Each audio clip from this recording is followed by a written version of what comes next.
It is a great honor and a privilege to introduce Judith Moller. Your maiden name was Grossman, and we're here in your beautiful home in London. But you were born in Hungary during the war. Judith, could you tell us a little bit about your family history and how you managed to survive the Shoah? I'll do my best. I'll start by reading a poem as a way of introduction. Arriving in the village of my childhood. At the age of 4, I arrived in the village. Immediately, it seemed to me to be a garden of dreams. There was a green lawn in the center of the garden, surrounded by red rose bushes and flowering trees. Grandpa and Grandma were sitting in the garden. Till then, I didn't know what that was. Now I had a new father and mother and a sister too.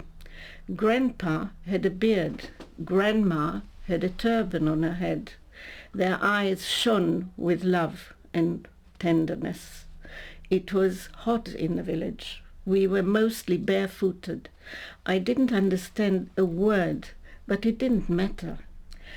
Occasionally, the sprinkler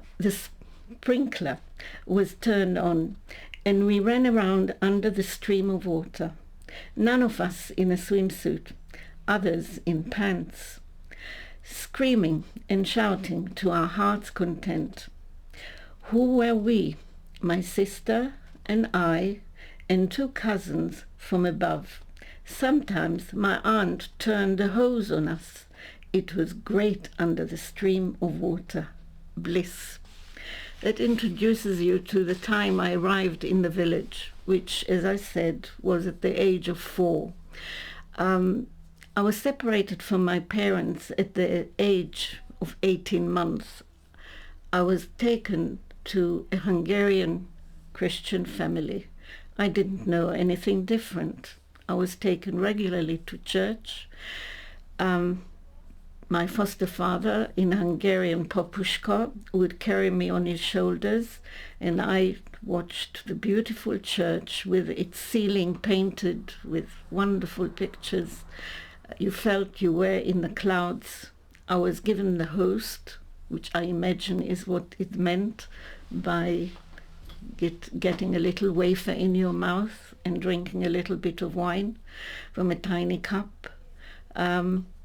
And then, after I was 3, the war came to an end, and my parents survived. They were on the Kastner transport, and after 5 months in Bergen-Belsen, they were taken to Switzerland, and from there they started to try and get me. But it was very difficult. The parents, who never expected my parents to survive, didn't want to let me go. The negotiations went first through the Red Cross.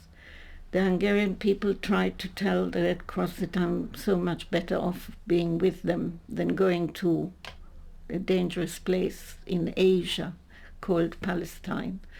And eventually the police got involved because my uncle was in Hungary at the time. He was working for the Joint organization, and he had at his disposal a car. And with that, he tried time and again to kidnap me. Without success, I was loyal to my foster parents. He enticed me once with half an orange, another time with a pickled cucumber.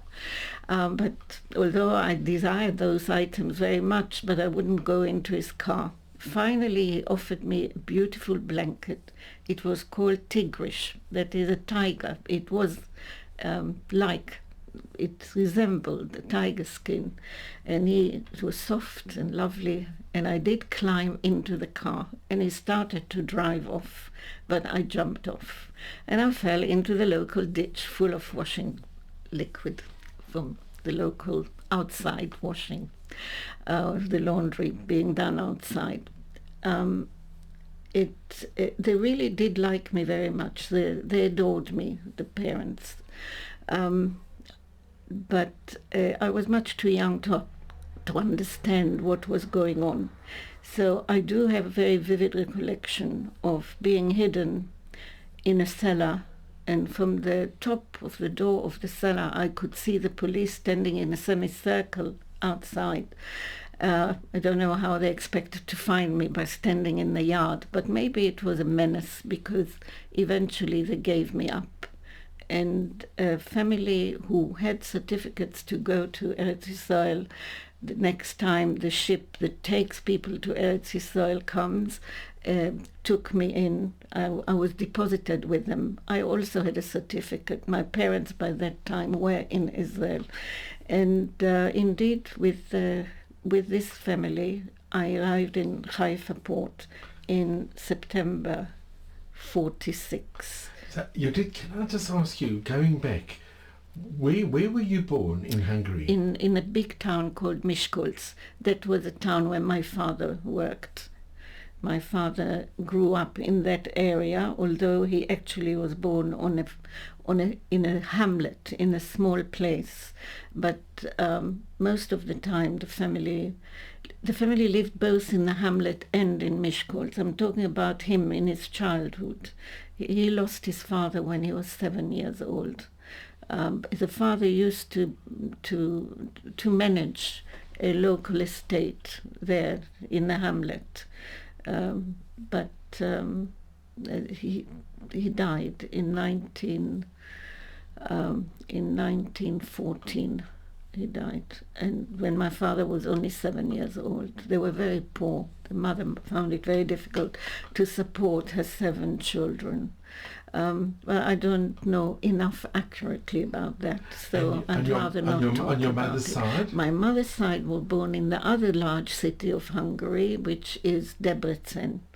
And but she went, after her marriage, she went to live in Miskolc with my father. Her family, her father and her siblings remained in Debrecen. She was the oldest of the family. Her next brother was a very special person, and he, when he received in 1938 his call-up papers from the Hungarian government, he decided to skip Hungary, and he went and got himself on board of a ship. He had no money at all. He managed to hoodwink everybody to think that he is employed by the ship, because he was helpful to everyone, and he had no luggage with him. He just went on board and remained on board. He was very gifted, as he was an autodidactic painter. All the paintings that you see here, they're all his handiwork. When he arrived in Haifa, he went to the shops and he offered his services, and he painted for them shop signs, and with that he was able to buy himself a lunch. But he had ideas, and within a few months he set himself up a factory.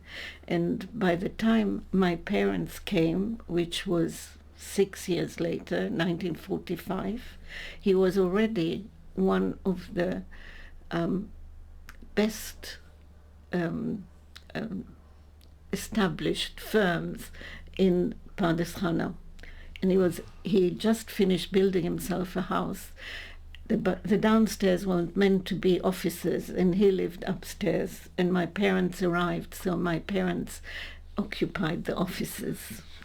And can I ask, your parents, on your mother's side and your father's side, did they come from very orthodox, very from families? Yes.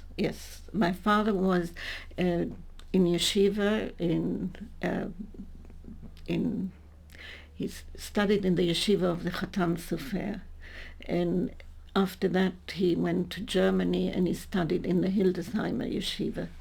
And my mother was too young, and in those days in Hungary girls did not get a good Jewish education. That was almost unknown. Jewish education for girls was started by Sarah Schnierer after the First World War in Poland, and actually my aunt, the wife of this uncle who was a painter, they met actually on that boat trip, and he fell in love with her. and he proposed marriage to her. But her father was very well off.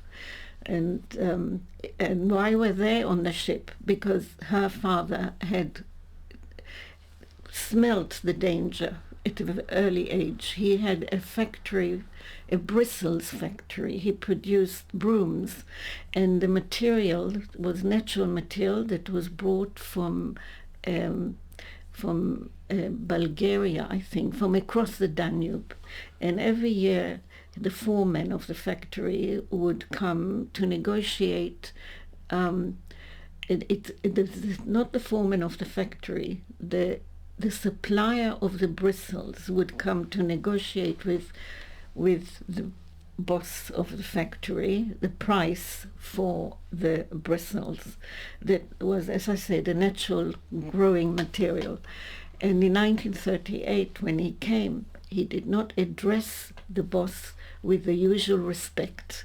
And just because he did not use the usual terms showing respect, when he left, he said to his family, get out your passports. My aunt didn't have a passport. Get out your passports, we are leaving.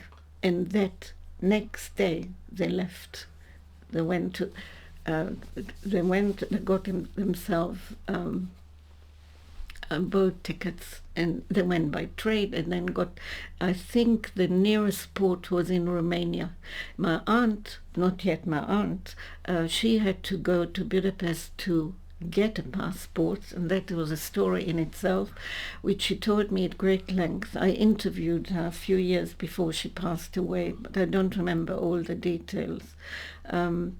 My uncle proposed immediately, but the father said that, what kind of a livelihood have you got? And he said to say, I have none. And so he said, so forget about it. And that's why he was so determined to get himself a livelihood as quickly as possible, which he managed to do. Unfortunately, the parents of my aunt, I don't know if you know, but during the early and at the beginning of the war, Italian planes bombed Tel Aviv, and my aunt's mother was hit, and gangrene set in, and there was no medication then, and she told my aunt to be, I want you to get married. I want to see you get married. And she knew she will be there only for a very short time was left for her. So there was a marriage by her bedside, no guests, nothing, no wedding dress, and they got married. And she did die. And her father also died not long afterwards, and they're buried on Har HaZitim.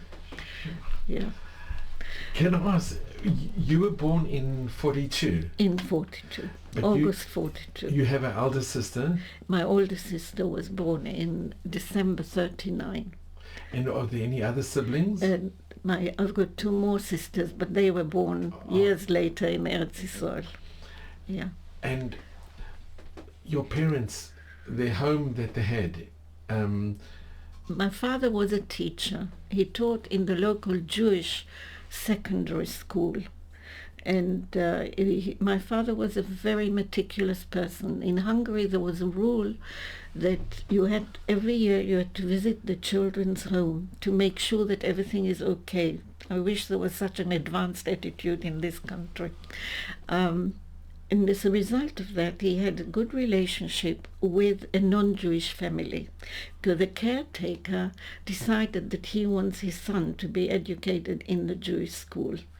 He obviously liked something about it. And so my father had visited the home, because it was the parents of this boy who was in the school. And that was very useful eventually, during the war, because when my parents found out about the possibility of going on the Kastner transport, they realized that they have to leave Miskolc and they have to go to Budapest, because that's where the train would leave from there. And it was not really allowed for non-Aryans to travel by train at the time.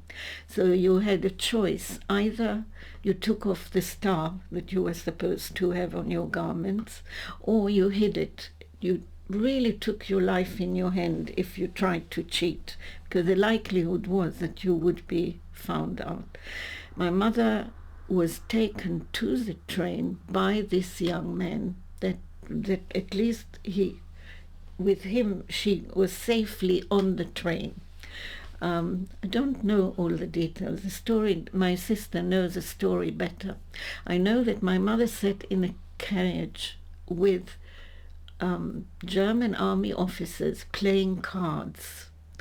And she didn't remove her yellow star, but it was under her shawl. It was not noticeable.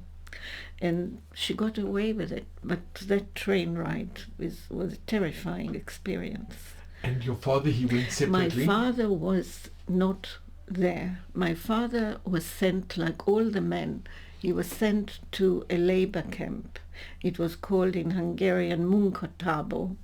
And most of the men perished. They were sent to the Ukraine to dig ditches for the Hungarian army.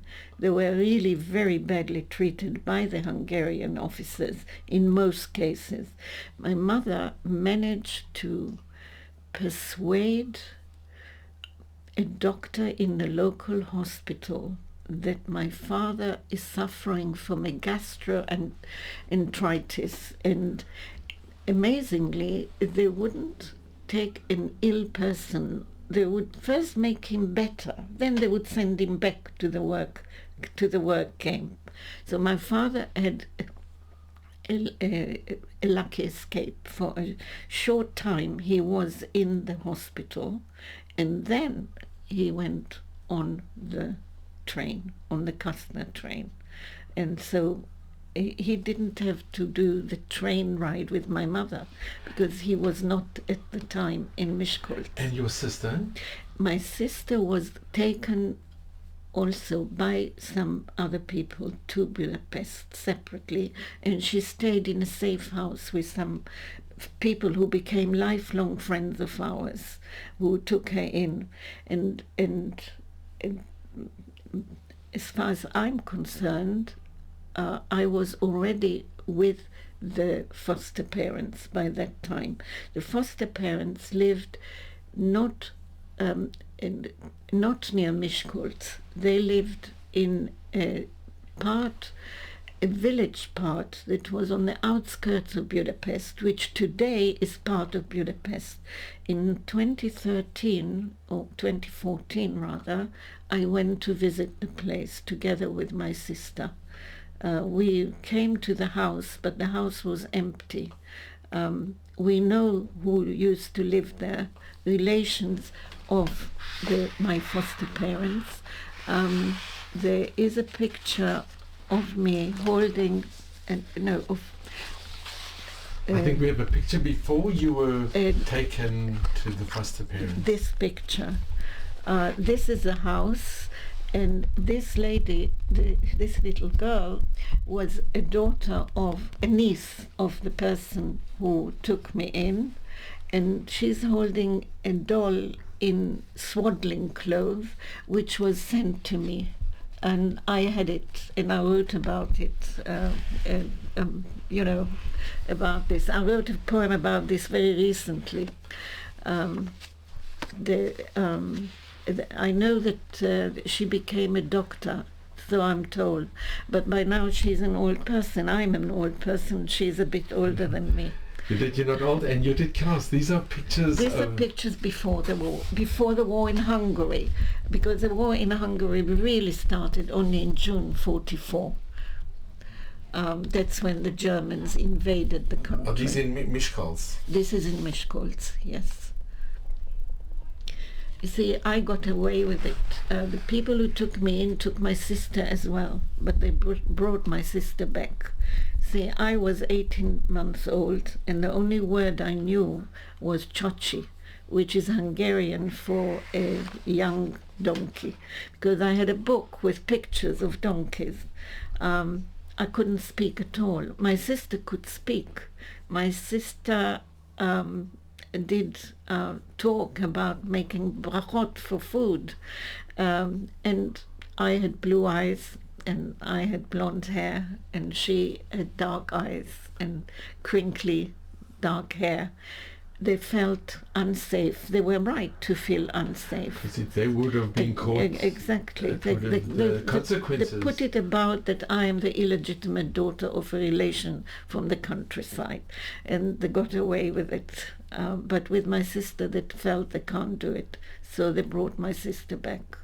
And your parents, they never considered taking you and your sister on the train with them? My mother was a very, very far-sighted woman, and but they had very limited means. The teacher didn't earn a great deal. My mother worked my mother was a trained bookkeeper. She was educated in Vienna, and she worked for a rich merchant, and this man had the means, and he hired this family to take in, or rather he paid this family to take in his 2 daughters. But his wife, in the last minute, could not part from her daughters, and she didn't send her daughters. He and his wife and the girls all perished. But immediately when she decided that she is not letting go of her daughters, my mother asked her boss, "Would you mind if I take up the place?" And he said, "Not at all. The money has been given.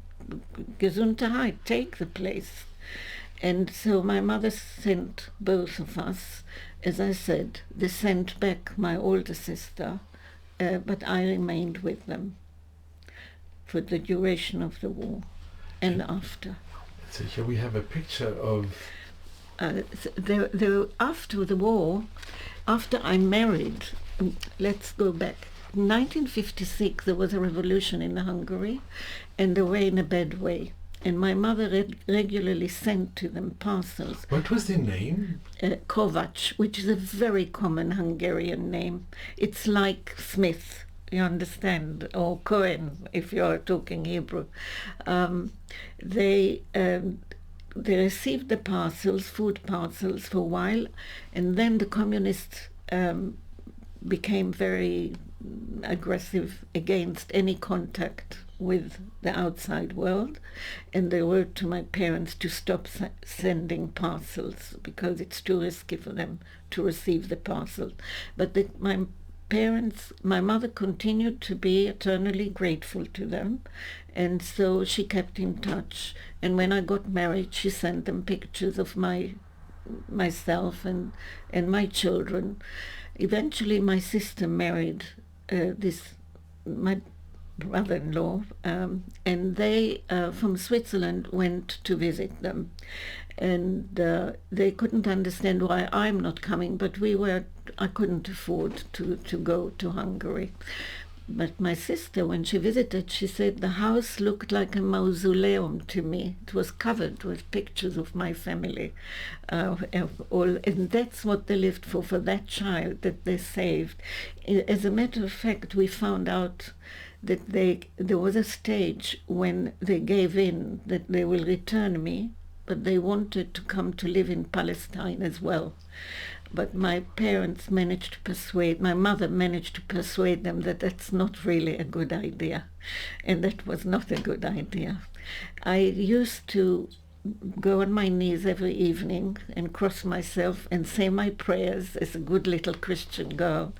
And my older sister was aghast, but my mother said, "Don't worry, she will stop." And sure enough, without being encouraged to do it regularly and not seeing anybody else doing it, I gave up after a while.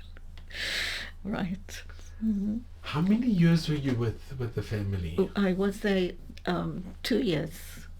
2 years, and then I was another 6 months with the other family who took me to Israel on the boat. There was one particular boat that regularly did the trip from Romania, because Hungary is a landlocked country, it doesn't have a port, so you have to go to Romania, and there's you boarded the ship on the Black Sea, and from there through the Bosporus you would go to the Mediterranean.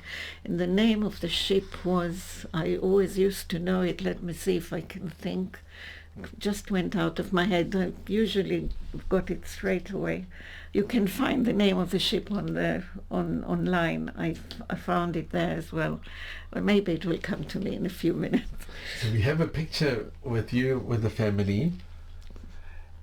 And Judith, do you have any memories or any recollections? I remember extremely well from the age of 3. You remember? I remember very vividly. I'll tell you about, I've got a poem called Shadows, and it's about Christmas night, the night before the great day, when I was not allowed to go into the house. I was taken to an outhouse. It was a farm, actually. I told you it was in the not very far from Budapest, but it was really the countryside at the time. They had geese. Times were very hard. I remember this winter with deep snow, and I remember Papushko getting up, would look to me like the middle of the night. It probably was not, but it was dark in the morning like now it is here. And he was wrapping his feet in newspapers before putting his feet into boots. And when he put with boots on, he went out, and I remember it left deep holes in the snow. As I remember the animals in the farm, and as I say, I was about 3 years old, and then came Christmas, and I was told to stay in the outhouse, and there was a big barrel, and I had to brush my teeth into this big barrel, and there was only a candle to lit up the place, so there were enormous shadows, and it was very foreboding, very forbidding. So they, in order to entertain me, they did this, and I could see on the wall birds flying and things like that. And then I was told, now you can go to bed. Eventually I went to bed, and next morning there was this amazing tree with angels and bubbles and color, and that's why I was kept out. And they sent me a picture after I came to Eretz Yisrael. They sent me a picture of the Christmas tree that they still did. There should be somewhere a picture of it. I don't know. And what name did they give you? I was called Julishko and Judith Ko. The Ko ending is like Sarale. That's the Hungarian equivalent to it. And here she is. She's already ill with, she had diabetes. And this is much later. But before that, I should find the Christmas tree. And they were very kind to you. They were very kind. Very loving. They were very, very loving. And Hungary was bombed by the Russians. I don't know, the pictures disappeared. It must have been on this empty page. I don't know why it is gone. They used to curl my hair with tongs. I still remember the smell of burning. Can you see? They made me have what in Israel is called bakbukim, bottles. But they didn't know anything about bringing up children. So I got away without eating properly. I often lived on tea without milk, because on the continent you don't put milk in the tea. And when I arrived in Israel, I was extremely undernourished. And my mother thought... And in this picture, that is those two. With the house? But yeah, with the house behind them, yeah. And what did you call? I called them Papushko and Mamushko.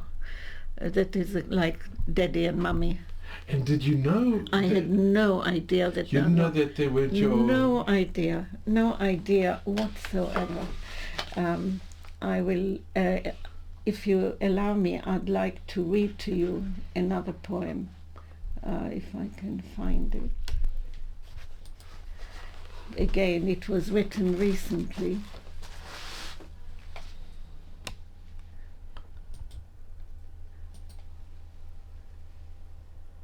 And could they not have their own children? Apparently not. I don't know. I was too young to know anything about that kind of thing. And did they have family members that would, uncles and aunts that would come and visit? There were the other couple. I don't know if they were in the know or not. They knew that I wasn't their natural daughter, but I told you they gave out that I'm the daughter of a relative. Whether they knew, I imagine they must have known, because they were very close. They lived more or less next to each other. This poem is called Through the Window. The little girl peers through the window, staring at the great wide world. The sights she sees will leave their mark to the end of her life. The girl, sitting in a car, sees a pursued boy running, his nose bleeding. The car moves on. The boy is out of sight. Fear grips her heart. Never will she know what befell the boy. Scores of years pass. From time to time the image returns to haunt. As she grows, gaining knowledge, she wonders, why and wherefore was the boy pursued? This happened during World War II. Was it a Jewish boy, or perhaps a gypsy boy? The girl was small, about 3 years old. Even then she felt lucky. No one was pursuing her. Little did she know, she herself was not living with her parents. Kind strangers were fostering her. It's so magnificent, so, it's incredible. That's exactly was the situation. I had no idea. And that's why it was a very difficult transition to come to have new parents in Israel. It was a very difficult transition, but we made it. And they most probably thought that your parents hadn't survived and that you would remain their daughter. Precisely. That's what they thought. And that's what they argued. I've got it in letters that they have written to the Red Cross, that they have been very good to me, and why should they give me up? It's a sad story. But it must have been meant to be like that. What other memories do you have from I went with them into Budapest before Christmas, this must have been, and all the shops were lit up, and I remember very vividly a few things. One of them, that as we passed a certain shop, up popped a rabbit, a live rabbit in the shop, and that was fascinating to me. We passed, and I think we went into a sweet shop, and that was like a paradise. The sweets were in all the beautiful colors of the rainbow, and they were arranged in glass compartments with mirrors behind them, and so it all reflected these lovely colors and shapes, and it just was beautiful. And a very odd thing was for me as a child on the road, because suddenly a man came up from a manhole, and I had created in my mind stories about people who live underground, and from time to time they pop up to breathe some fresh air. Must have been repairing something there, and there was a statue, and afterwards I have seen pictures of that statue. The statue pointed, and I always, wherever we went in town, I felt that it's pointing at me. Those are very vivid memories for a visit to Budapest as a very, very young child. But otherwise, in the house of them, I remember a tremendous amount. Among them, I remember the bombardment, and they had the Papushka and Mamushka, in addition to the farm, they had a shell agency. They had a pump, and they sold petrol, and it was a sort of pub, and they sold beer, and there were shelves and shelves of glass shelves on which were glass well, what would you call them? Decanters, large beer glasses. And one night it all shattered because of the bombardment. It all fell down and broke. I was terrified during the bombardment, and I would go to their bed. I would crawl into their bed between them because I was so scared. I don't know if they had the habit or they let me eat, but that had terrible results for me because I heard the crumbs whispering under my pillow. Those are very vivid memories. And I remember that I told you that it was like other family lived nearby, and they had a little boy, and I remember that the little boy dirtied himself and it was running down his leg, and I was about 3, and I was vowing to myself that such a disgrace would never ever happen to me. You know, it's childhood memories, real childhood memories.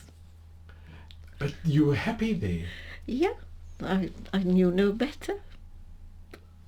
Why shouldn't I be happy? And were they very, very religious? They went to church every Sunday. I don't know what was it means. a Catholic? They were Catholic. In Hungary, most of the people are Catholic. And the church was very beautiful. There were diaphanous garments, you know, the angels were dressed. And when you look at if you go to the National Gallery, a lot of the pictures are of Christian you know, events and so on, and I recall those things, right? There were a Catholic church is very colourful. And did you know anything about Judaism or Jews or? An 18-year-old doesn't know. I didn't have an inkling, absolutely. They never spoke to you, and there was no negativity against Jews? No, nothing. No, nothing at all. Nothing at all. They never discussed, obviously they didn't discuss your parents or your background? Nothing. They obviously didn't want me to think about it. And that's what you said was very dangerous. Not only that, if they wanted me to think that they are my parents, then why mention the other parents? No, definitely not. And was there any kindergarten or any? No, I didn't go to any institution because I told you at the age of 3.5 I was taken away from them and put in the guardianship of a Jewish family in Budapest. And even then there was no education. The interesting thing is that I have very little recollection there. What I did there, with whom did I play, nothing. I remember. You remember the car? You remember? I remember being all of that. I remember very vividly. But that is before I was taken away from them. And when you were taken away, how was the detachment from the family, from those parents? I don't know. They must have felt. And how did you feel? But I didn't understand what was happening. I didn't know what to feel. I didn't realize that I'll never see them again. I just remembered something that I didn't mention before. When they didn't want me to go. They kept telling me that I will be mistreated when I'm away. Then they spoke about it. They didn't say they are your parents. They said the place you're going to, they will mistreat you. They will beat you. They will not be nice to you. They wanted me to be put off before I ever get there. And my mother did beat me quite a lot, actually. This is how the war affected her. She was very short-tempered, and I gave her a reason. I was disloyal.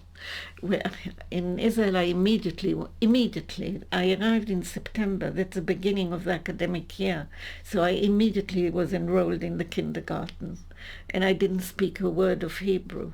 But that didn't bother me because I was a talkative child, so I spoke in Hungarian, and the other children spoke in Hebrew, and they used the word law.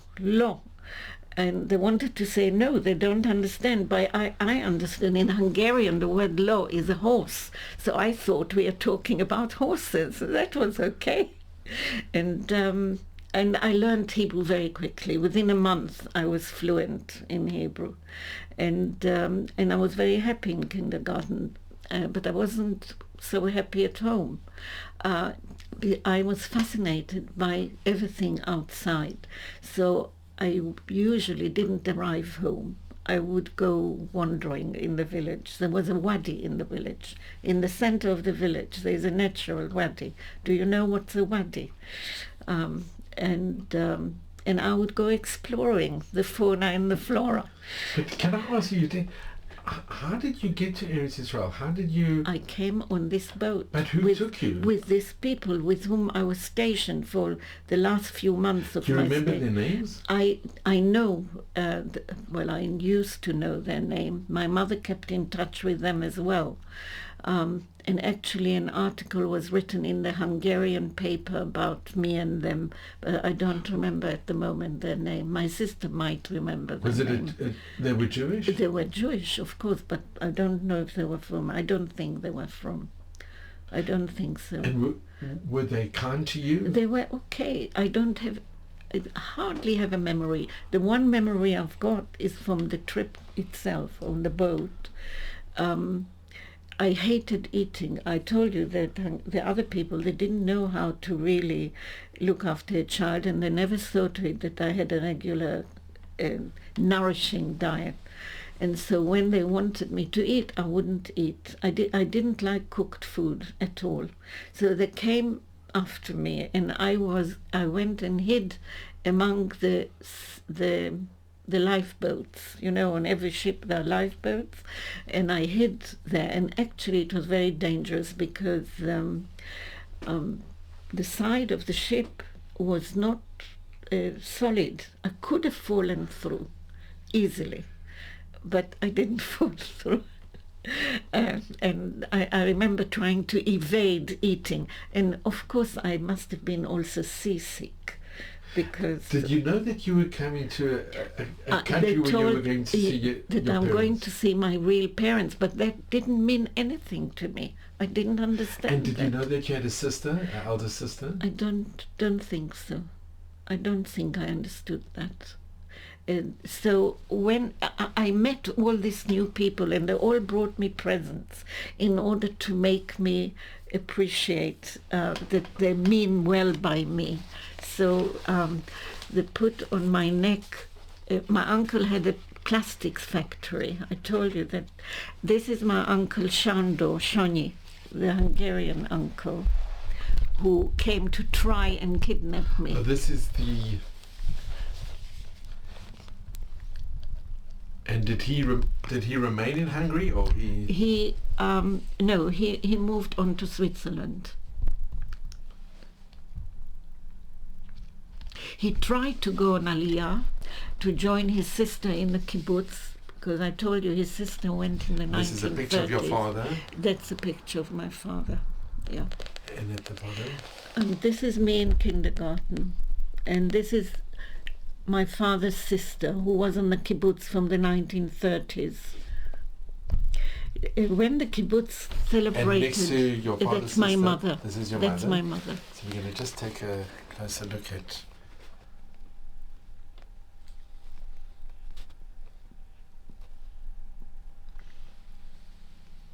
And this picture was taken of your father... Immediately after Bergen-Belsen. And where was this picture taken of your uncle?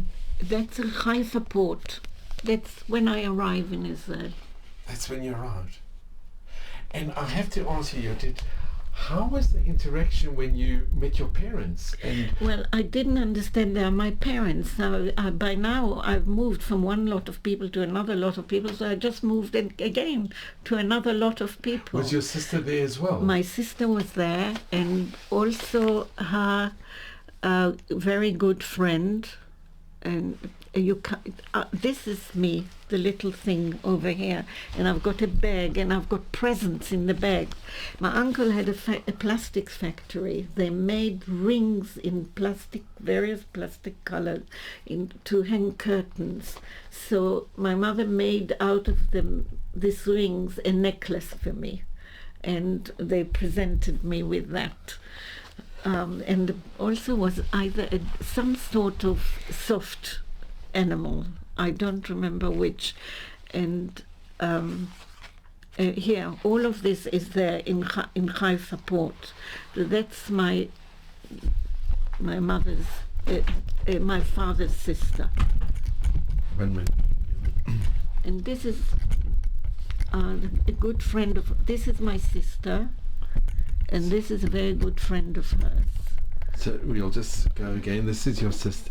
You've got the date, the 16th of the 10th, 46. It should be the September, not the 10th. Haifa, 46. Yeah, it does say the 10th. That must be this one. Well, I don't know, because this is how I arrive. I know that. Here is that bag, and here is a necklace around, and there is a soft toy in my hand. Could you hold these pictures, Judith? This is. My mother wears a turban.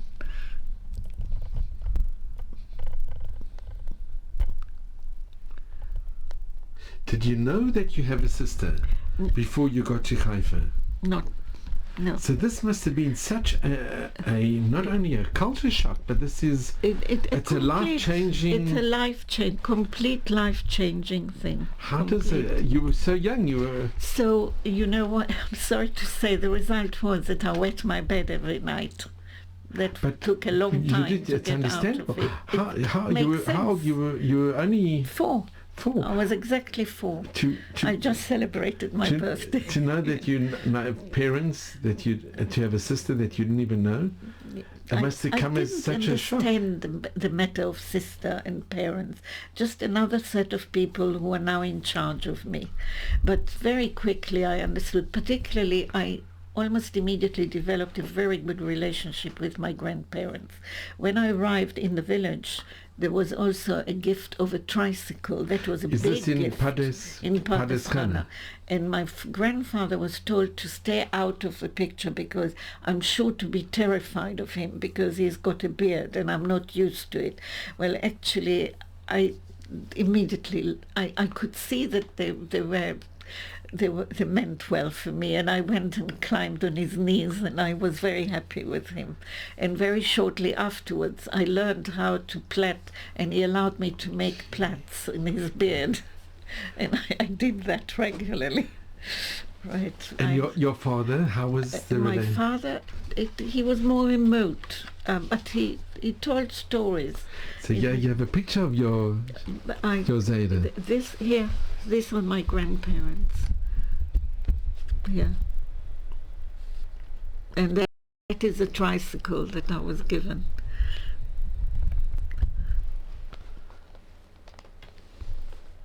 And is that with your sister? That's my older sister. Yeah. Did she also have a tricycle? Did your sister also have a bicycle? No. Only I had. And there was no jealousy or no? It was for children, and she was a big girl. She was already. She was in school. I went to kindergarten. A girl in school didn't want a tricycle.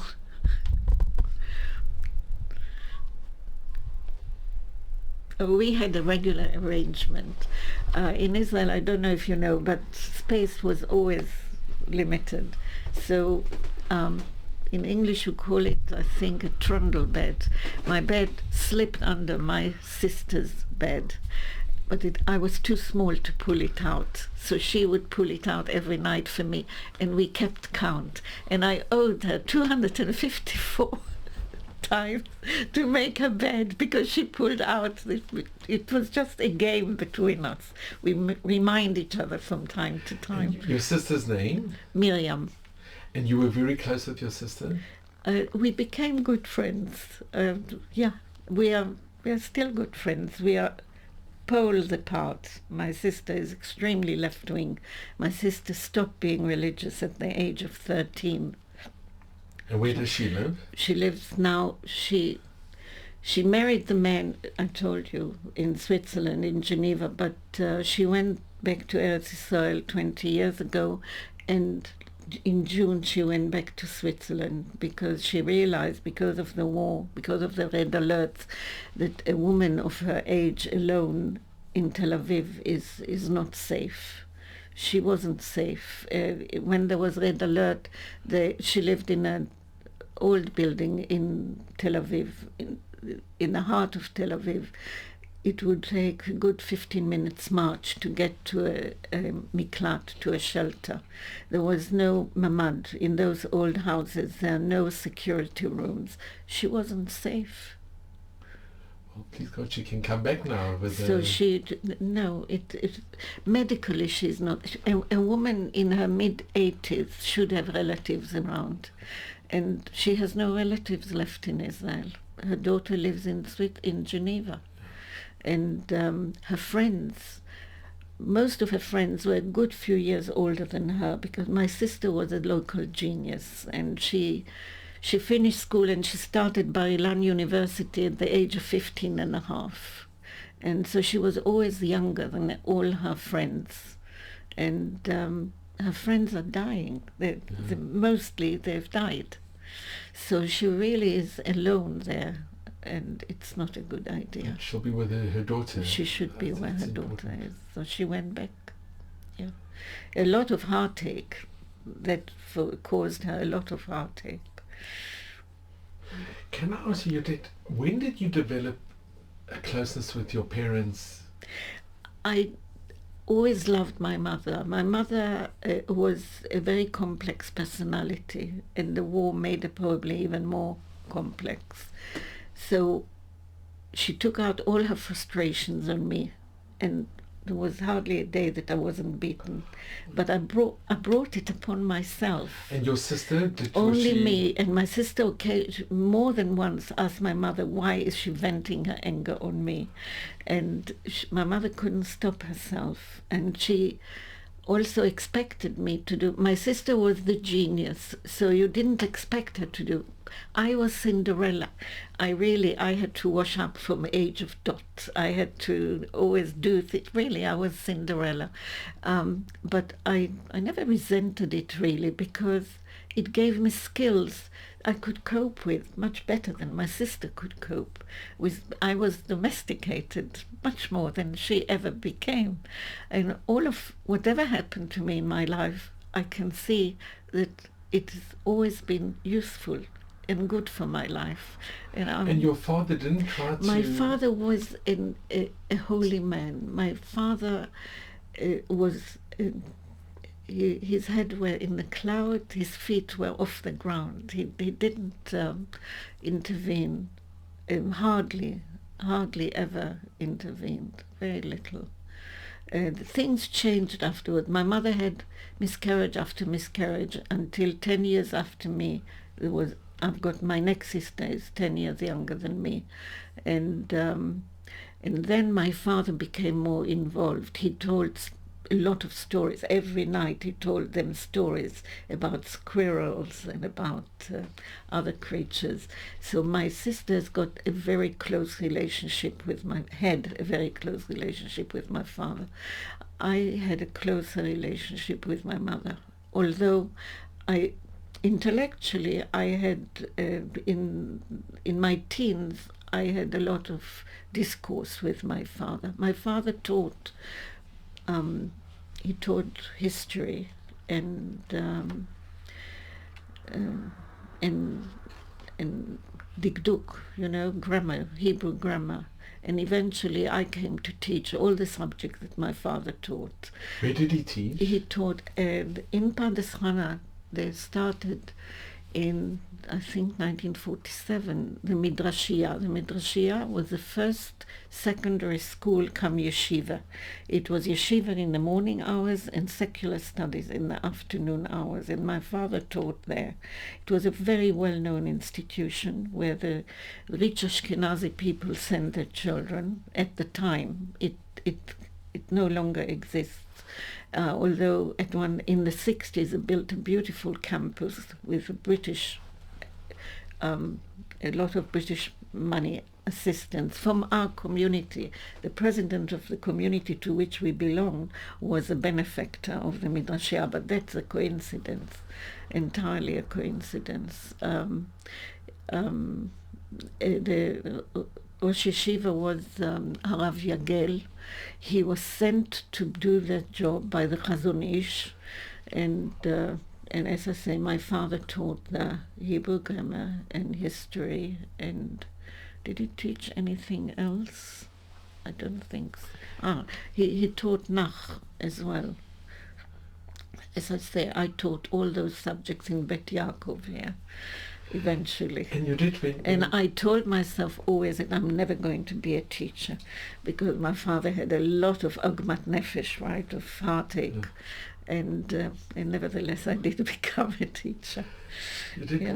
When your parents had was it 2 more children that they had? Yes, 2 more girls. And how did your mother's relation with you? Did it improve? Very, very complex. It improved. She was very possessive. She couldn't bear the thought that I left. I went to and married someone from England, and I went to live in England, and that was very, very painful to her.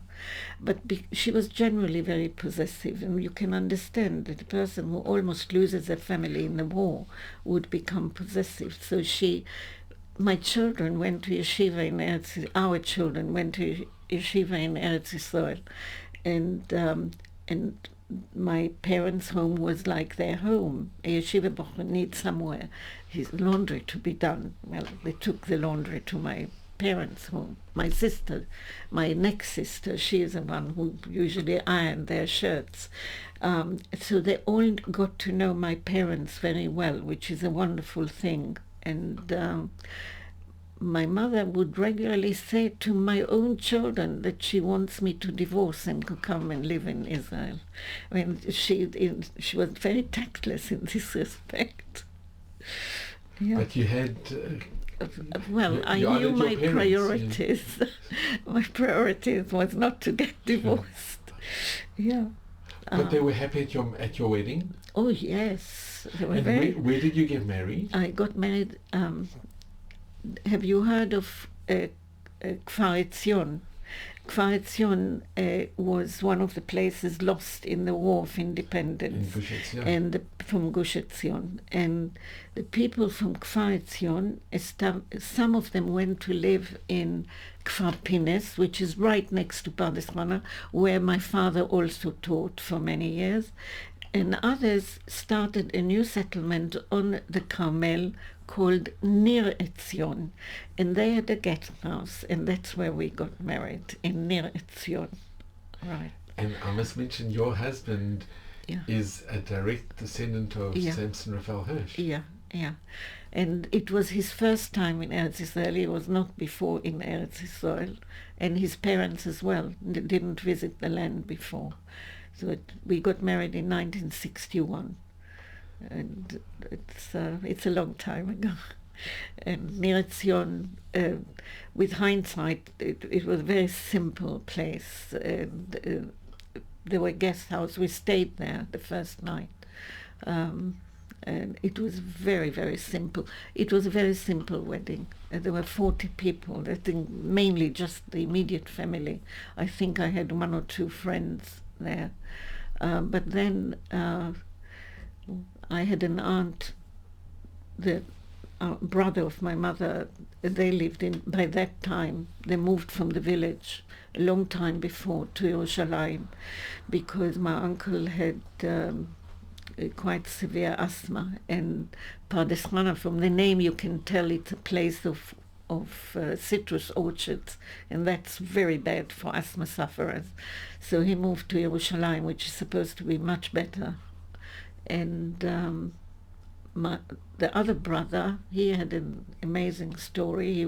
He did have to go to, he was called up by the Hungarian army, and he fell into captivity in the siege of Stalingrad, and he remained in Russian captivity until 1940.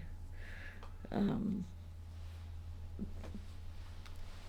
and I'm about 1949, and only then, by then Hungary became communist. Only then he was released, and people were trying to persuade my aunt, his wife, to give up. He must be dead, and they're trying to make her marry somebody else. There was someone she was supposed to marry, but meanwhile she went every day to the railway station hoping that he will turn up. And one day he did turn up, and she didn't marry this other person. And then my grandparents sent through the United Nations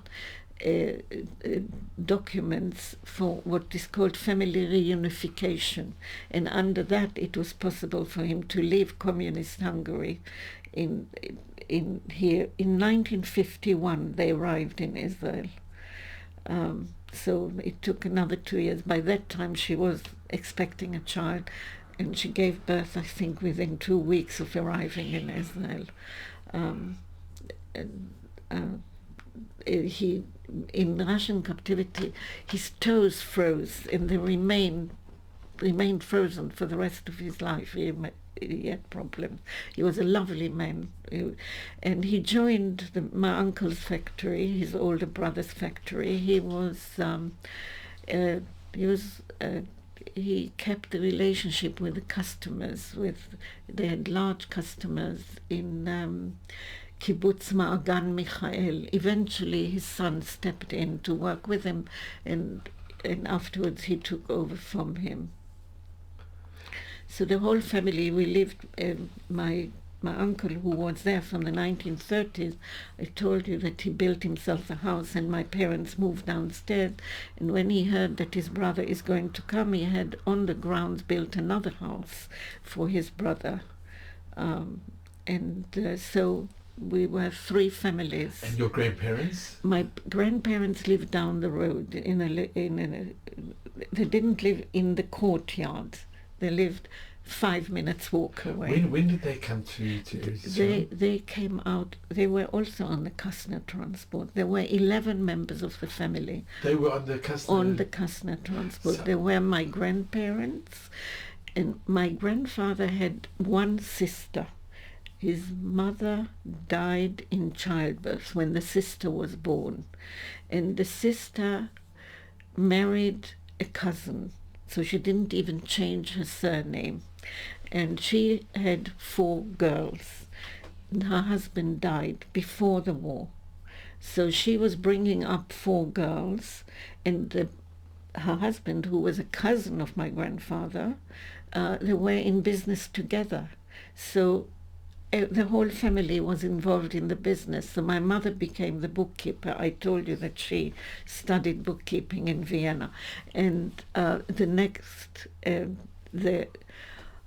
the oldest daughter of the cousin also studied bookkeeping. But my mother then got married, and she moved to Mishkol, so she was the bookkeeper, the cousin. And then her next sister, she wasn't so brilliant, so she didn't go to study bookkeeping, so she studied dressmaking, and she was very artistic, like my uncle. So they sold buttons which were hand-painted, and they sold schleikers, they were hand-painted, all artistic. They had a wholesaling business of, household things. So the 8 children grew up together as one family. The 4 cousins and my parents, my mother with her 2 brothers and her younger sister. There was a sister 10 years younger than her. So, from your family that was on the Kastner train? So on the Kastner train, there was my grandfather and grandmother and his sister, and her 4 daughters all were on the transport. How old were the daughters? They were more or less the age, they were parallel with the oldest was more or less the same age as my mother. And the next one would be about a year and a half younger, and so on. But my mother had only her little sister with, because the one brother was already in Israel, and the other brother was in Russian captivity, right? So there were 3 people of the older generation, and 6 of the 4 sisters and 2 cousins. So that 6 and that 9 with the I know there were 11. So there was my father and my sister. That's 11. And how did they manage to get onto the train? Because there were known Zionists, and the Zionists were encouraged to come on the train. And in the end, you're asking here a very loaded question, and you will be amazed at the answer. The people in Budapest were the first one to hear of it, and of course they put their names down, and it was full. The secretary to Moshe Kraus was my mother's oldest cousin. In the event, there were people who left the train. When the train stopped after not too far from Budapest, many people felt that they cannot trust them, that they will take them. They were supposed to be taken to Switzerland, and that they didn't trust them, and therefore they left the train. And news of it spread, and other people came and filled their place. And it was a fallacy that everybody had to pay a lot of money. My parents paid no money at all, and a lot of other people did. The rich people paid, and the other people did not pay. And the philosophy behind it was to take a Noah's Ark, 2 by 2, people from every sphere of life. And this Löb Ladislav, that's the man whose book I'm looking for. I can't understand why I'm not. I've started to translate that book to Hebrew. The book has come out in English. He became a lecturer at the Southern University. He died a few years ago. Before that, a few years before that, there was the anniversary of the Bergen-Belsen thing in Bergen-Belsen, and he came as a professor of philosophy to give his views. The book is extremely well written, and my sister came. She created a friendship with him. I never met him, but we felt that it's very important that the book is published in Hebrew, because your parents, did they have a personal connection with Kastner? No, none at all. None. They had at never all. met him? Never. They met him once walking near the train. But prior to that, they nothing, didn't have... nothing. And when we asked our father about what does he think about the furore, right, about the claims that he said, they have no idea what they're talking about. They cannot imagine what it was like to. You can't put yourself into the shoes of the time. Most people haven't got a clue.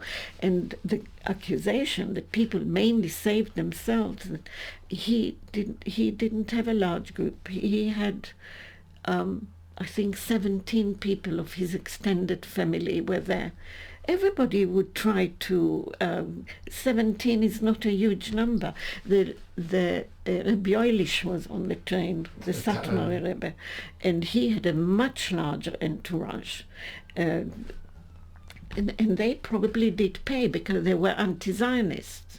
So nevertheless, they wanted the services, so they had to pay. But my father was known to be a Zionist. I told you that his sister was, the sister here, was a member of Kibbutz Ma'abarot, Shomer Tza'ir Kibbutz. The 2 groups in Hungarian Jewry that were best represented in a formal way were the Mizrahi, the biggest one, surprisingly, and the next was the Shomer Tza'ir. The Mapai were not the biggest because people didn't have the labor mentality.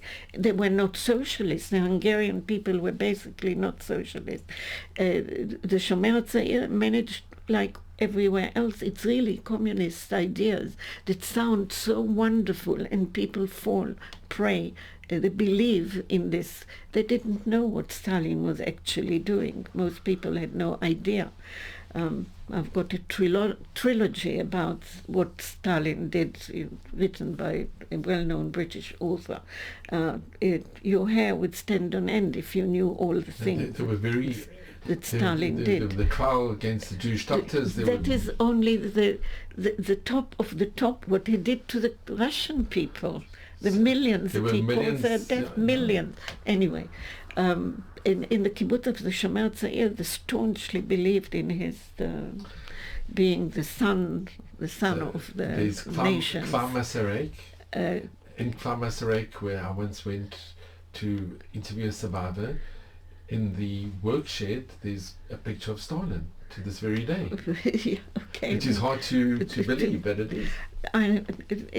It would take too long to talk all about that. Did your parents speak to you about being on the Kastner train Yes, and being in from Bergen-Belsen? time to time they did speak about it. I really would like it. We want this book to be my sister as well, although we differ on many things, but on that we agreed. And as I say, I started to translate it, but it's a very tough job. She went to the Yad Vashem and tried to interest them in it, and to ascertain that if we take the trouble to translate it, that they would publish it. They were not interested at all. They didn't want to know a thing about it. And they've got their fixed idea, and they don't want to budge from it. It's really, the whole affair, it was like a social experiment, the kind of thing that you cannot do under normal circumstances, because you can't use human beings as guinea pigs. But in reality, that's what it was. You could see how a ruling class would emerge no matter where you start. There were people on that, the train carried, there were so many carriages, and there was a carriage devoted entirely to food supplies and medicines. They foresaw that there will be a need. Now, who benefited from the food supplies that were there? A certain group of people, and every morning the other people would smell the smell of lovely coffee. Only the few select received that coffee. Now, you could argue rationally there wouldn't have been enough for more than 2 days if everybody benefited from it. But why should anybody benefit from it? It should have been reserved for sick people. This the kind of thing. But no, there were. You've heard about. You've read 1984. Exactly like that. Everybody is equal. No. Animal Farm, right? Everybody is equal. Everybody is equal, but some are more equal than others. You could see it happening. If you read that book, you would see it. It's quite astonishing, right? Even from that point of view, from the social studies point of view, you've heard of the Milgram experiments, but it is that kind of thing without making it an experiment. It's an experiment that developed automatically because of the circumstances. They were still privileged compared to people in other parts of Bergen-Belsen. They had a little bit more food, and most of them, although it was starvation diet, but it was a sort of diet, and nobody died of starvation. A few people died from illnesses that people have from old age, but as such they didn't die because of the camp. But as I say, my father became extremely undernourished because he could have had some soup made from horse meat, but he refused. He wouldn't have it. So therefore he was even more. He lost even more weight than otherwise he would have lost. I mean, it's not once, it is regular. Of course, as far as I know, the Bioilish's people managed to get for him kosher food all the time. But there was a whole team of people supporting him. And from there, did they go to Switzerland? they all got to Switzerland. I think it was a lot of the help of Reches Turnbuch as well. They got to Switzerland. One group got to Switzerland after 3 months, and the rest got there after 5 months. And then they were taken to a place overlooking Montreux, further up the mountain, called Caux, C-A-U. And that was a place where there were sanatoriums, famously for people with tuberculosis, you had sanatoriums. So there was one called Sanatorium Regina, and I forget the name of the other one. My sister went there a few times to visit, and I visited my sister a few times in Switzerland, and they took me once to the place. So they had a larger hotel, let's call it hotel, and a smaller one. And the people who chose to eat kosher went to the smaller one, which shows you that the vast majority of people didn't care about kashrus. And how did they manage to get to come to Eretz Israel with the certificates? Because my parents were in the family, the story is that they had certificates already before, only they missed the boats. So they had certificates, and they were all together in Switzerland for 8 months, and then still in 1945. So 5 months in Bergen-Belsen, and then that was started in June 44. So after 5 months we're still in 44, November, December, and then for eight months, must have been December, and 8 months in Switzerland, and in the summer in either October or November, either September or October, they reached Eretz Israel. Did your parents ever speak to you about Reches Turnbuch, or no? Did she have any contact with your parents? Never.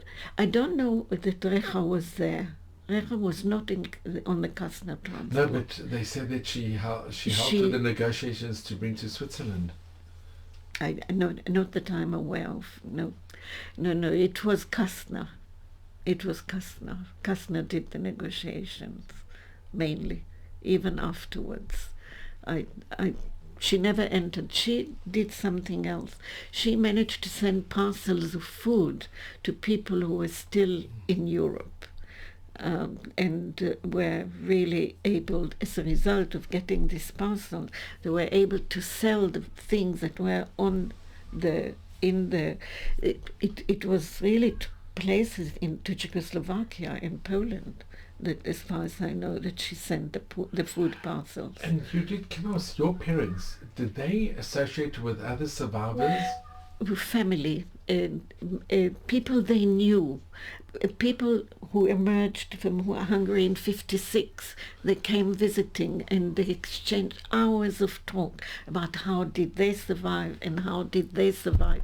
But mostly they spoke in Hungarian, and that was too high Hungarian for me. My Hungarian by that time was, my Hungarian is that of a 4-year-old.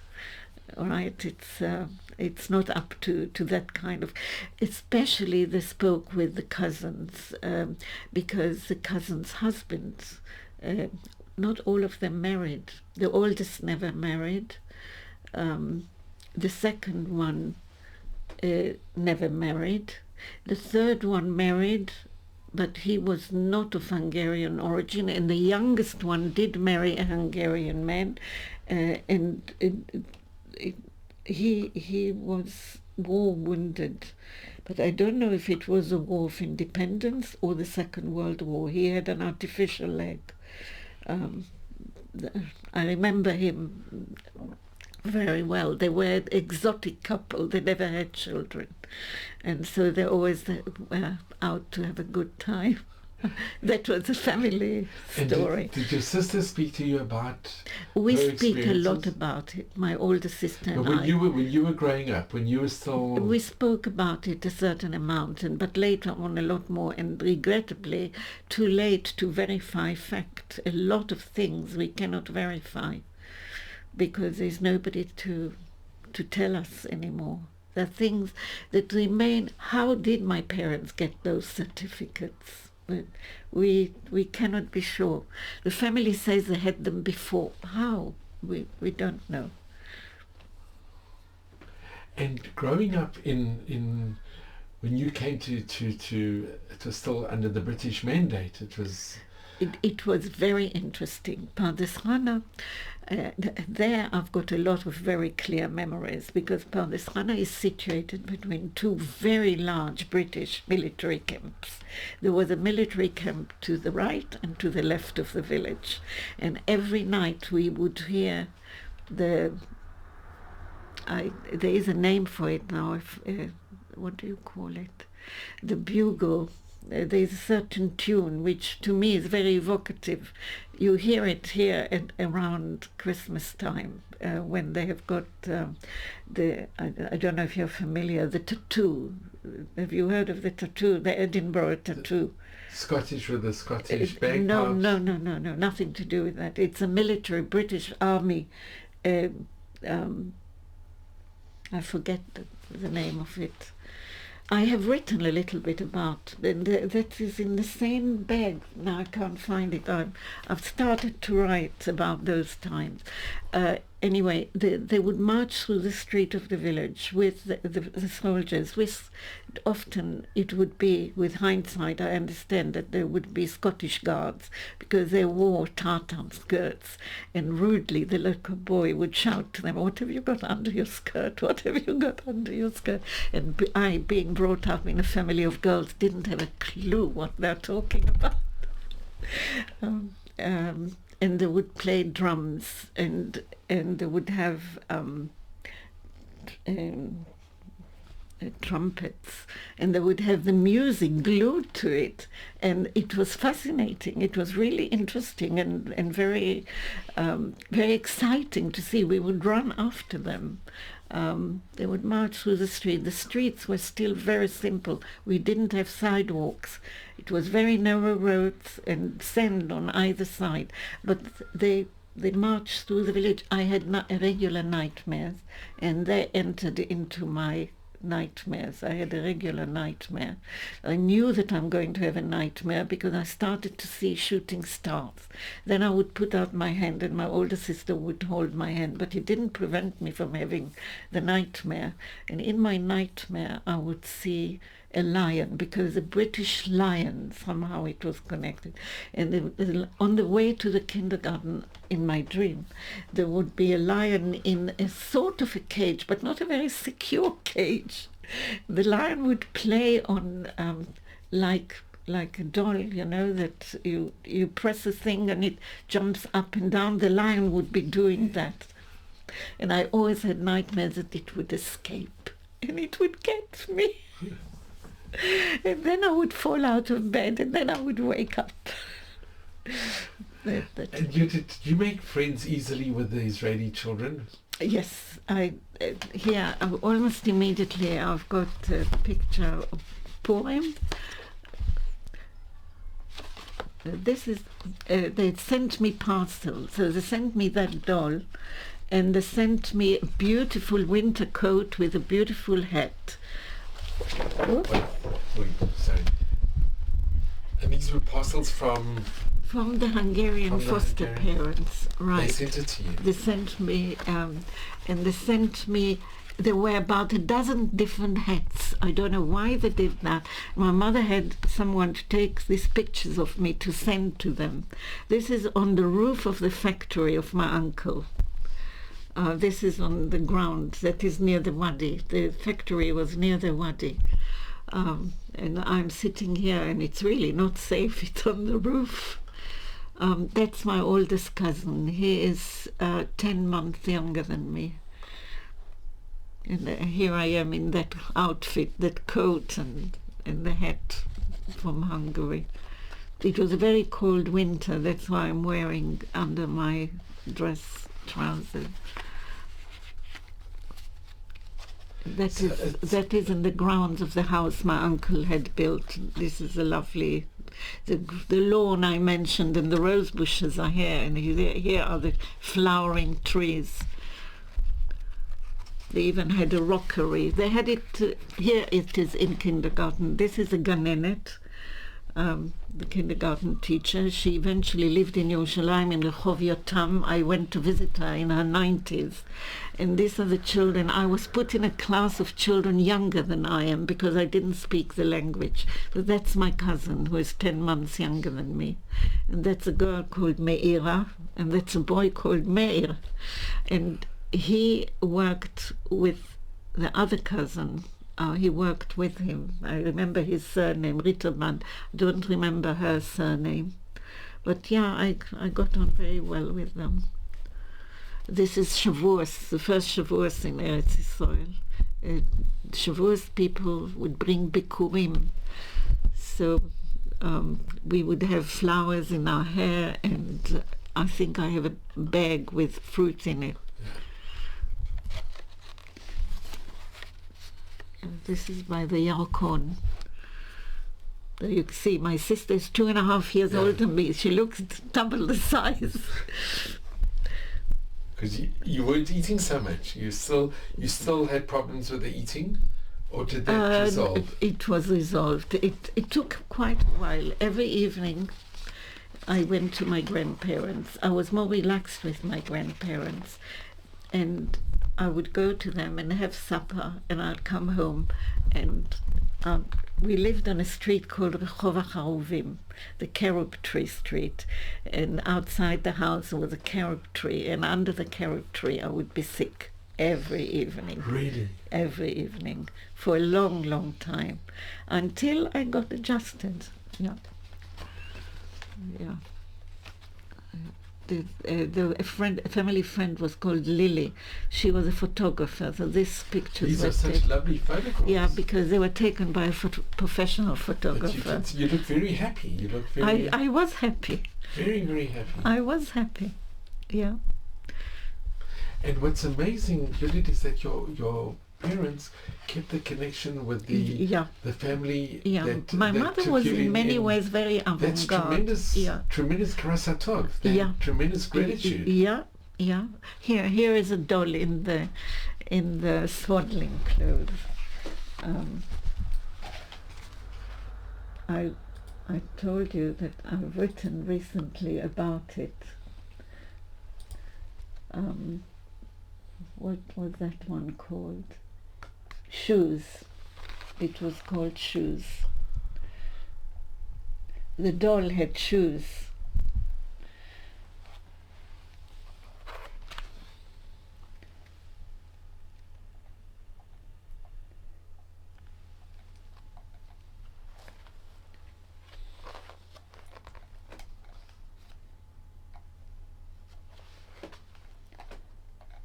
I can't find it, so I'll do it differently.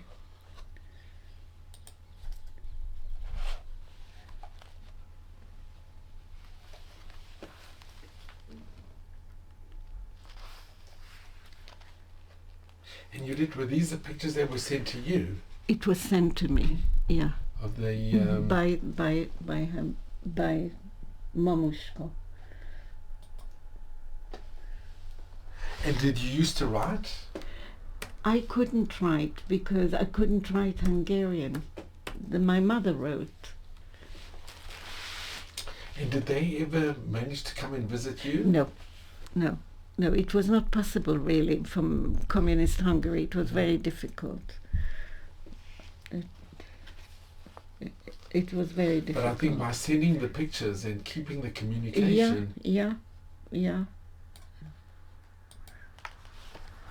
Let us see if I find it.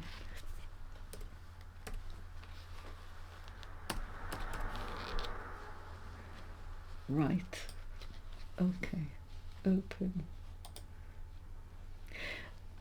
Right. My foster parents sent me a parcel. There was in it, among other things, a large doll. The doll came complete with swaddling clothes. She had, of course, large blue eyes, which opened and closed. Wonder of wonders, it had 2 pairs of shoes, one white, the other the pink of a rose. I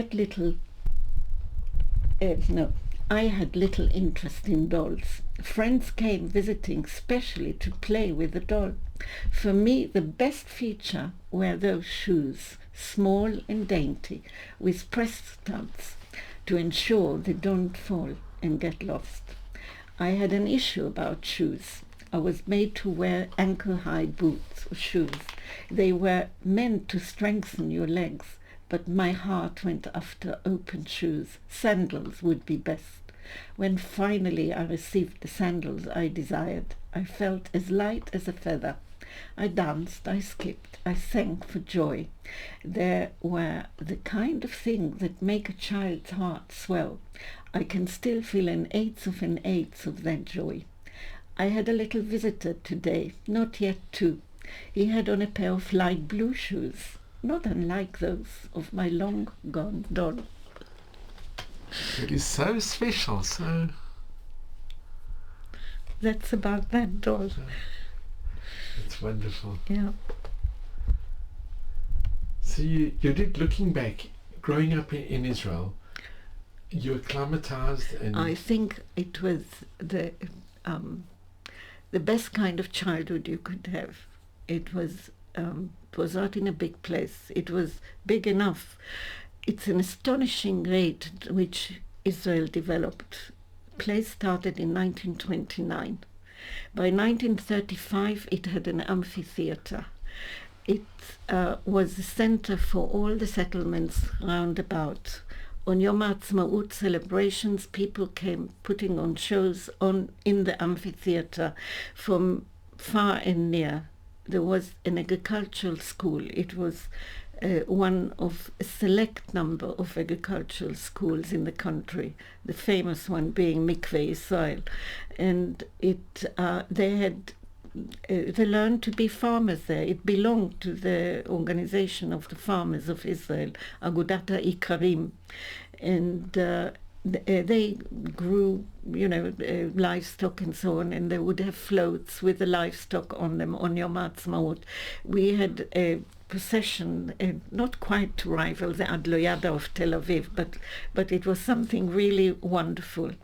We, being the religious school, we put on a show. I still remember we recited very emotionally chapter 31 from the book of Jeremiah, which is beautiful. Just look at it and see how beautiful it is. And we played alternately between a number of us, we played the recorder. We learned to swim in the local irrigation pool. There was an irrigation pool for the orchards of the village, and it served as a swimming pool for the local children. It had no amenities whatsoever. It was a rectangle with sloping walls of cement, but it was full of water. So it was wonderful, and it was the best treat in summer.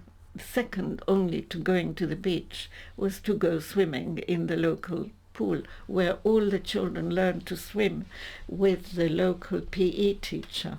And again, I wrote about that experience as well. But at the end, sometimes we arrived to be disappointed because the water was used to irrigate the orchard, and there was no water left, and we came for nothing. It was on the outskirts of the village, so it was quite a walk to get there. We did travel a lot to the sea. We were so fortunate. We could go to numerous beaches. The nearest was in Hadera, Givat Olga. We could go to Netanya, we could go to Caesarea, we could go to Endor, which is a bit north of Caesarea. Everywhere, the Mediterranean is a wonderful sea to swim in. It's warm. We could ride the waves. You went as a family? We don't. My parents rarely came. My father wouldn't go to a mixed beach. My father would go on an annual holiday to Netanya, and he would do what one shouldn't do. He would go to a deserted beach where there was no lifeguard, but he didn't really swim. He went for being near the sea, for being in the sand and so on. He didn't really endanger his life. We didn't go there. We usually went to a place where there was a lifeguard. And in this respect, we ignored the fact that there were men. We had not, it didn't impinge on us because we went swimming. We didn't go to display ourselves on the beach. We went swimming. We went to Bnei Akiva. There was no other religious youth movement. And we went on summer camps with Bnei Akiva. I think it was an idyllic childhood. There were a lot of problems. There were the new children who came from the diaspora. Those military camps which I mentioned to you became the camps where they housed the new immigrants. So huge number of new immigrants after the War of Independence And what about came to survivors? Pardes Chana.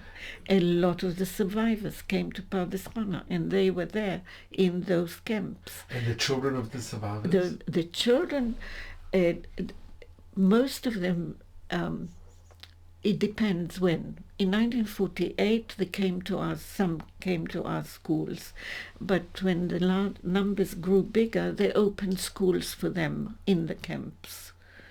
You use the word camps and it sounds terrible, but we are not talking of camps with barbed wire or anything like that. It used to be the British. It just used to be the British military camps. So they were not tents. They were often corrugated. They were like circular. It's like a hat or... But it had a circular. If you go to certain sites here in England, you see the same. That's what the military did. If you go to Bletchley Park, for example, you see this kind of building there as well. Bletchley Park is where they worked out the enigma, the secrets, and so on. It's near... All around there were fields and orchards, and we would go even sometimes with the teacher on a beautiful summer day on a beautiful sunny day in winter. We would go into the fields and she will point out the names of all the wild flowers. It was a general terrible thing that we all did in the early days of the state. We picked the wild flowers, which of course we shouldn't have done. Eventually the people became aware that we are denuding the country, and they had a campaign against it. And what was it? They had a slogan, something like "see but do not pick." And we stopped picking them, but at first we all brought home bouquets. I'm holding in that picture, where is it? It's on the floor. I'm holding a bouquet of flowers. You can't see it. They are anemones.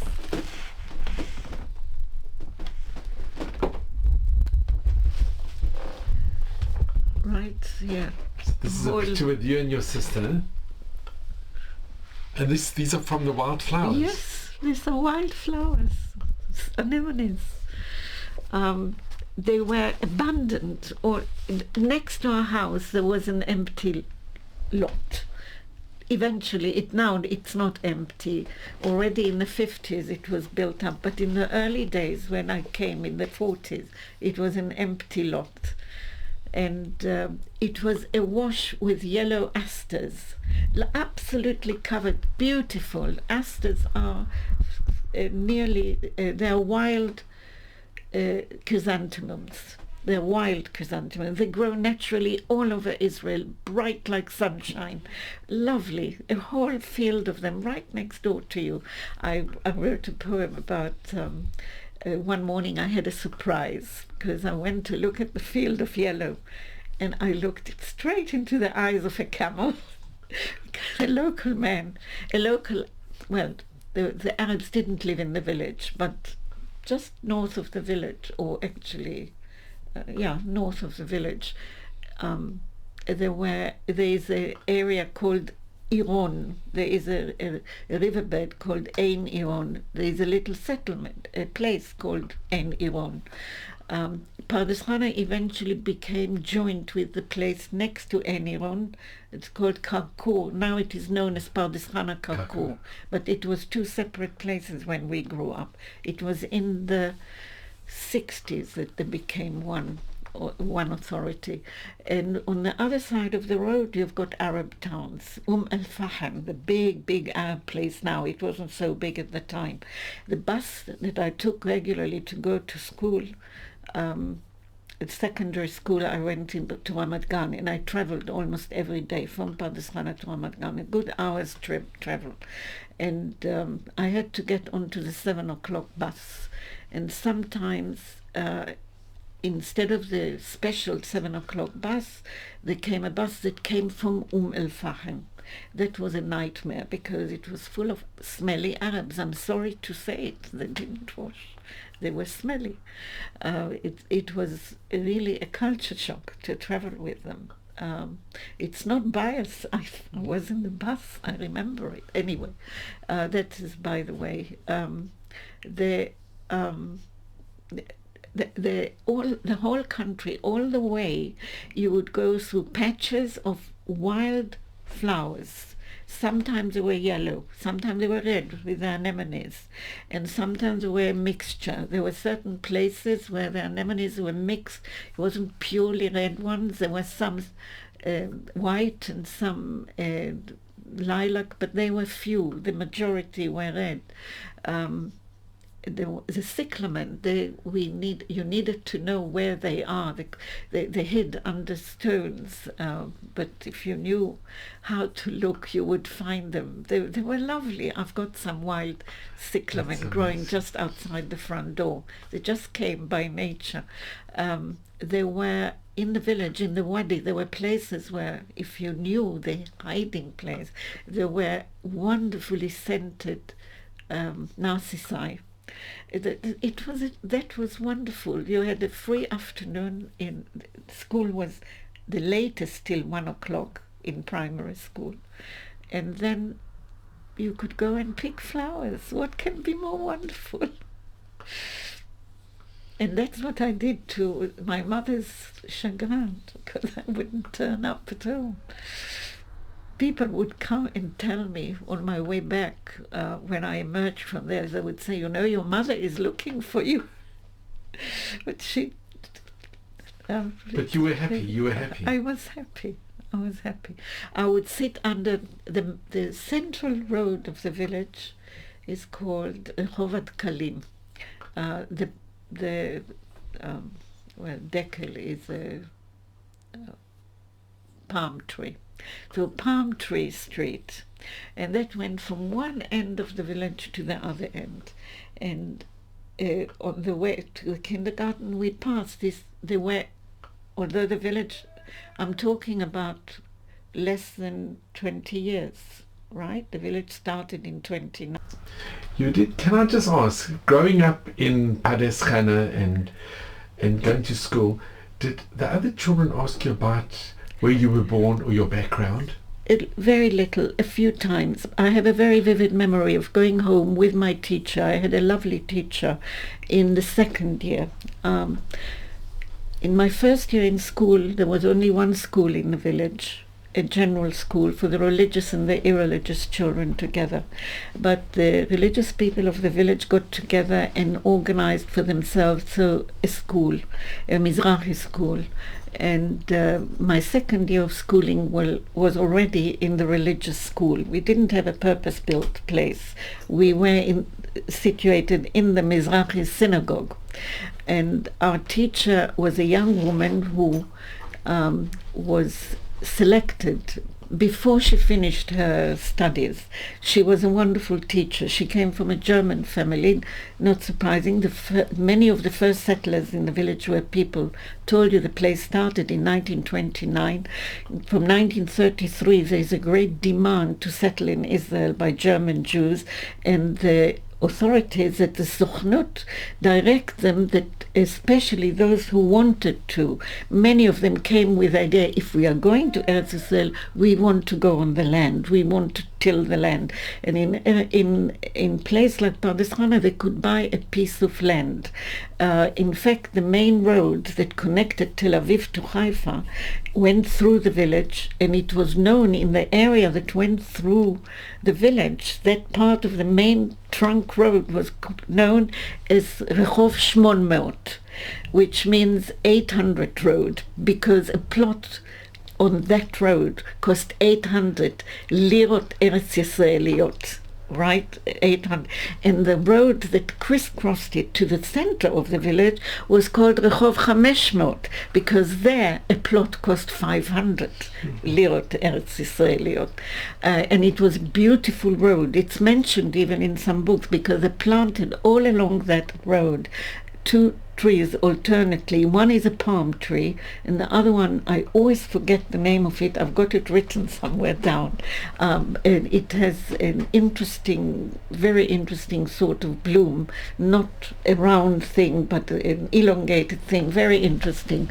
It is in people who guide you where it's worthwhile to go to travel through the land to see something specially nice, that road is mentioned. So the teacher lived on that road, and we would trudge back from the Mizrahi often together with the teacher, and she would ask me, and I, a girl of 7, spoke from my great knowledge. When I think back on it, I can't help but laugh. And I was telling her about the war experiences, which I actually had very limited knowledge. She didn't ask me about my stay with my foster parent, and so about the actual war I knew very little at the age of 7.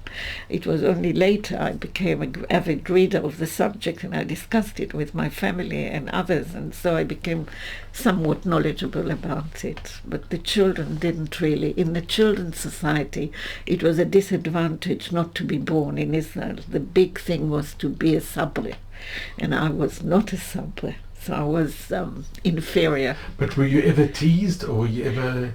I wasn't teased, because the new immigrants who arrived after me, they were the ones who were teased. I had the privilege of arriving before the state was created. So by the time the state was created, I was well established. So I wasn't teased. It was really fortunate for me. It was a big divide. People looked down on the new immigrants, and it was forgotten that most of them were new immigrants a few years before. So I wasn't born in the country. My classmates were born in the country, but they were only just, their parents arrived more or less from the same places, but they arrived a few years before my parents. And Judith, do you remember the Achman trial? Oh, yes, I was actually already here. Eichmann was caught in 61, and I married in 61, but I followed it avidly, and so I remember, and I spoke about that a lot with my aunt, who lived in Yerushalayim, and she attended the trial as much as, the public could go. So I talked a lot to her about it. My aunt is no longer alive, the wife of the painter of the pictures. And the Kastner trial? The Kastner trial was long before that. It was in the 50s. I think he was murdered in 54. I think it was 54. But do you remember the Kastner trial? I remember very much. It was talked about at home a lot. And that's when my father said that he cannot say a word against the man, because one way or another, because of him, we were saved. And more than that, he said people who are I haven't got good English vocabulary for this. אנשים שרוחצים בניקיון כפיהם, people who can claim that their hands are as pure as a driven snow, are people who don't do anything. So it's easy to talk. Once you do, you get involved in things that, whether you plan it or not, you are involved in things greater than you. And there are very few people who are involved in public in a public way who can say that the hands are as clean as the driven snow. There's all the time give and take. And ultimately, Eichmann actually obeyed the authorities in Israel. He was a man of Mapai. He expected to be appreciated when he arrived in the country. This is Kastner. Kastner.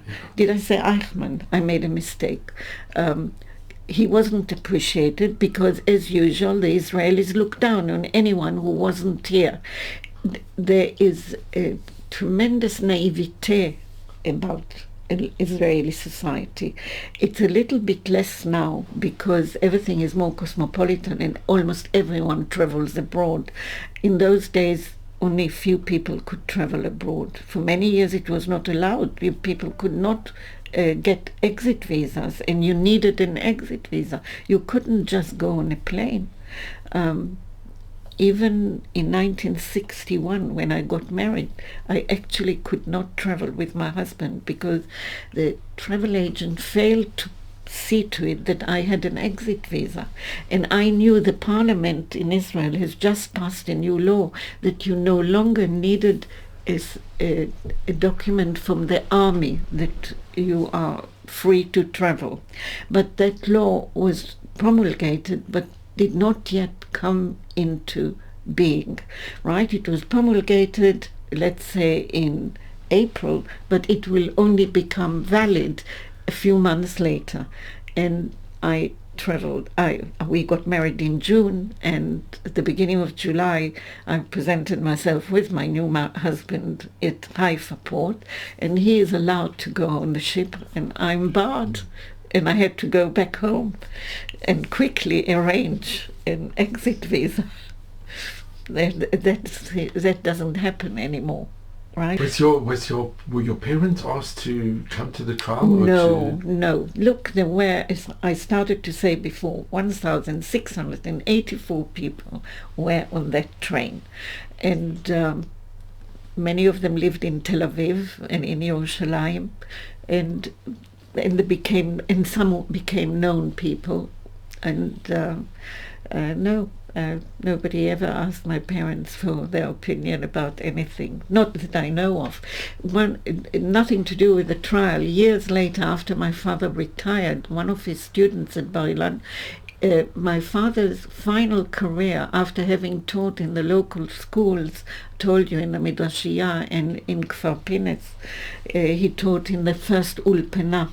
The Ulpanot changed Israeli society. I don't know if you know that. Do you know about that? The Ulpanot were high schools for girls, which were really very frum, very nationalistic, but very frum. The girls came out really frum, while before, most of the girls went to secondary schools that were mixed, and the majority would become irreligious. It was almost automatic, unless they went to a Bes Yaakov. But Bes Yaakovs in those days were very few. There was in Tel Aviv, there was in Yerushalayim, the main one was in Bnei Brak, and that was that. Now there are Bes Yaakovs everywhere. Everything has changed. My next sister, she went to, in the early days of the Ulpanot. The first Ulpana was in Kfar Pines, right next to Pardes Chana. Afterwards, they opened one in Kfar Saba, and then again, you've got now Ulpanot everywhere. The girls from the Ulpanot expected to, and did, marry young men who did go to yeshiva. They are the backbone of what today is a Tzionut Hadatit. And they are the backbone of the people who now fight in the army. Some went to Yeshivot Gvohot, to Yavne. Yavne was the Tzionut Datit Yeshiva Gvoha. But the other yeshivot were really secondary school. And then they went, in the 60s, they opened the yeshivot, which were yeshivot Hesder. And again, the girls from the Ulpanot would be the normal spouses for those people. But we were talking before that. The subject was discussed a little bit at school. I started secondary school in 1956. It was after the main controversy. The controversy over the Kastner affair crops up cyclically time and again. Various things trigger it. At one time, a certain playwright wrote a play about it, and it brought up and opened up this old wound all over again. And in this particular place, although my heart usually goes with the Tzionut Datit, but here I don't, because there were here two extrovert personalities. One was Kastner, the other one was Moshe Kraus, and each gave his version. And Moshe Kraus's version, because he was a man of the Mizrahi, is the one that is automatically adopted by the Tzionut Datit, but it doesn't tell the whole truth, and a partial truth is not a truth. And it accuses Kastner of things of which he is not at all guilty. The final accusation against him was that he gave affidavits on behalf of two of the major perpetrators, Becher and Wislicinski, if I don't pronounce his name correctly, I'm sure. And it is true, and that is the most difficult thing to justify. All the other things you can explain. What is not generally known, and I know it because I've read extensively about the subject, that he did this on instructions from the labor movement in Eretz Israel. They instructed him to do it. And that is probably connected to the fact that the Germans recognized their guilt and paid reparation money to Israel. And unless you know this intricate, wheels within wheels, you will get the wrong impression. There's such controversy over the assassination, and the destination, there was no controversy at all. The Germans didn't keep their word. The assassination of Kastner. The assassination, it's not the only one. There's a lot of controversy over that. Over that, but actually the person who did it confessed. I want to go to something that is very personal. As you're saying also, it is a little bit controversial with Holocaust hero. He really was. Karl Lutz did tremendous. He was recognized much later as Hasidim Motalam, Karl Lutz. Karl Lutz, I know all about him, yeah. So here's a picture of Karl Lutz. Yeah. And we met with his step daughter, but he's not so well known as he should be. I agree with you. I don't know how you can make him better known. So you had a family member that was my uncle was extremely close with him. He wrote a book, my sister has got the book. If you're interested, I'll speak to my sister and I'll ask her to define for me exactly how the connection. As far as I know, the connection came from the time that my uncle was involved with the glass house. My uncle was in the glass house. He was one of the young men. He was one of the young men who would put on military uniform and go out foraging for food, because they had thousands of people there and they needed to supply them with food. So there would be young men putting on either Hungarian army or German army uniform and try to procure food to feed all these people. But the house itself was protected by Karl Lutz. And the Swiss and the Swiss authorities. Yeah. That was a glass house. Did you visit the glass house? I visited the glass house. So with Karl Lutz, he was person non grata in Switzerland because he went against the government. Yeah. And only many years later was he given the recognition, and he was given Hasidei Motalam. Correct. But his name should be... It should be better known. It should be but really most people don't even know about the glass house. My sister's daughter, she's got one daughter, she works for the Jewish community in Geneva, and she wasn't working for them, she started by organizing events, and she organized an event to tell them about the glass house, and this event was organized there in Geneva on a Friday, and the community approached her and said to her, Friday, members of the community who would have wanted to be there weren't Shabbos. there because it was Shabbat. So could you do one on another evening? Could you organize it again? And she did. And after that, they asked her to work for them on a regular basis, and she works for them on a regular basis. So, with regard to Hasidei Motalam, the family that took you in under They tremendous could not danger. be. They could not be. Is it because they were paid? Because they were paid. For that because reason? I asked my parents about that. And it's because they And were paid. once they were paid, you couldn't do it. But here's the picture. And I have to ask you this, Judith. It's a very difficult question that I've asked other children that were saved by by righteous non-Gentiles. Yeah. Have you ever thought, what would you do if you were in that position? And how? I have thought a lot about it, and I don't have an answer. How can one to be prepared to risk your life to save somebody else? It's you are asking now, so to speak, in cold blood, because there is no situation. When there is an actual real situation, you do not know how you are going to react. You also do not know who else is involved. People are not islands, they're not isolated. Maybe you are very idealistic and you say, yes, of course I would, but you don't know the implications for your nearest and dearest. Many people could not risk helping because they would have endangered a large number of people. And ultimately, we, at the moment, throughout these last 2 years, the question was asked and answered variously. Is it right to sacrifice the life of living soldiers in order to save, hypothetically, the life of some tortured hostages and other dead hostages? How many soldiers do you sacrifice in order to save them? That is that kind of situation. There is no answer for that.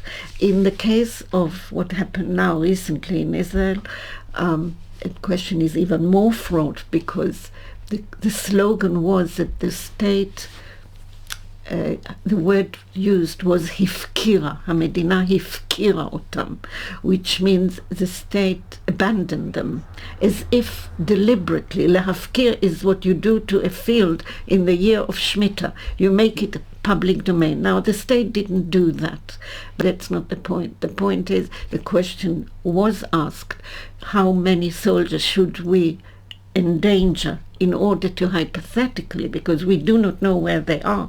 And even today, when you know the news today is that Israel signed and they're coming home within 72 hours. It's too soon to celebrate. In those days, the situation was likewise. It was very dangerous and you didn't know the implications of what you did.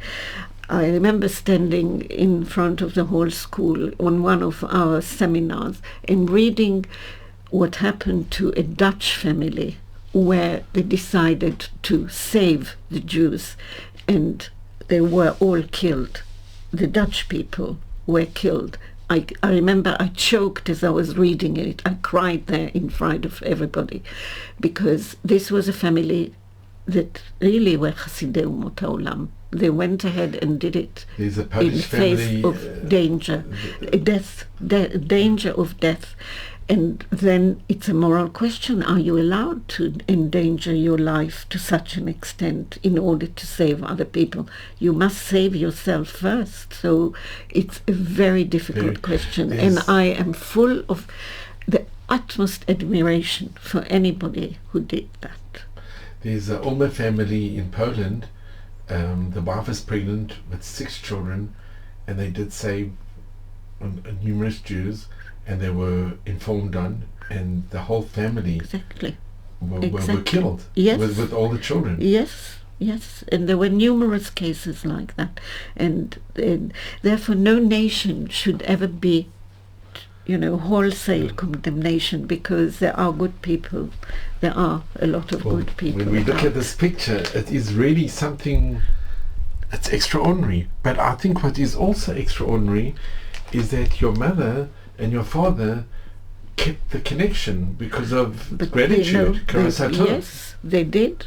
They did. And that is, it speaks so much about your parents. Yes, they were good people. My parents were good people. Yeah. So Judith, I have to ask you, what message do you impart to your children, to the grandchildren, and to future generations? Well, my first message is that what really helps in times of tremendous difficulty is having faith. It's quite clear that if people who have faith can stand up to a challenge better than people, and the chances are that they will act morally.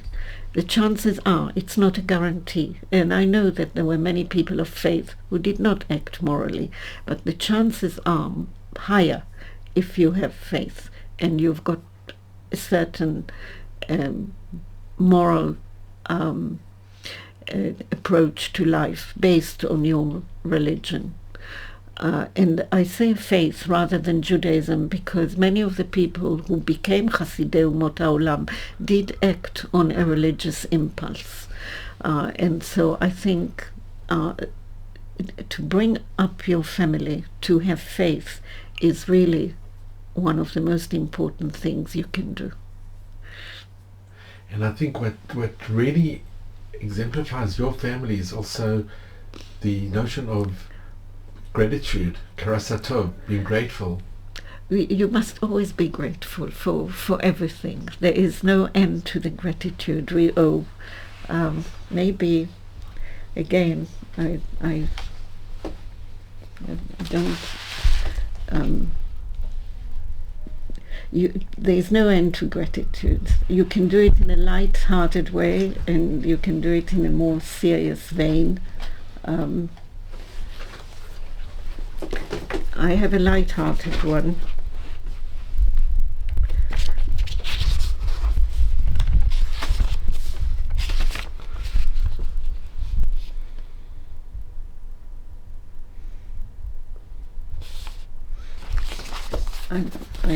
It takes too long. I will try to find it this way. Open. And what you did here, this is, you call it the Corona Diary. Yeah. And these are your poems? Because I started to write, because I had the time, because of the corona. And also because a neighbour up the road, they moved to Manchester and we were very friendly. And he died from the corona, and that was very upsetting.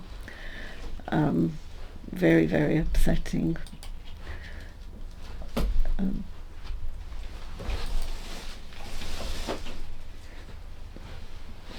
Called gratitude. That's what we are talking about, aren't we? Definitely. So I think your parents had tremendous gratitude for the people that took you in. So it's not here. Let us try here.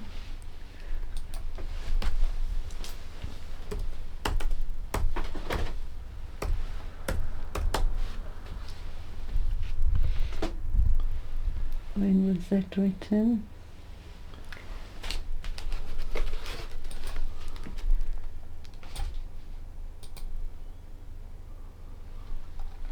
This is a light-hearted one, showing gratitude.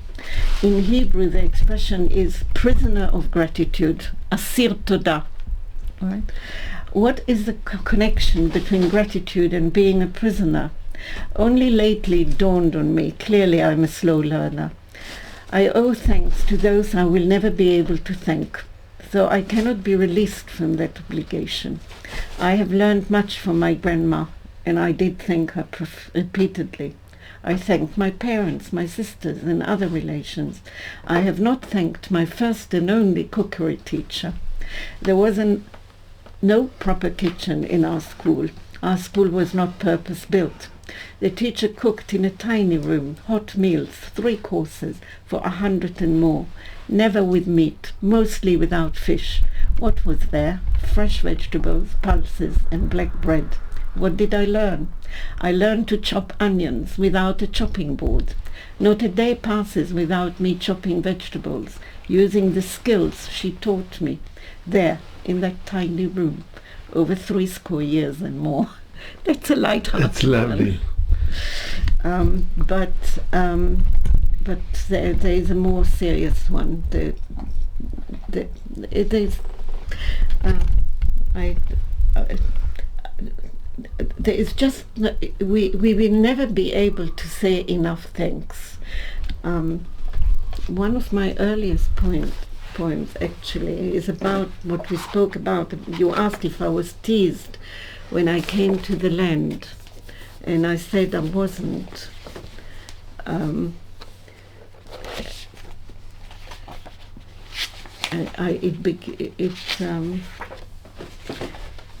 Hanani Elokim, it's on page 20, right at the beginning of my writing.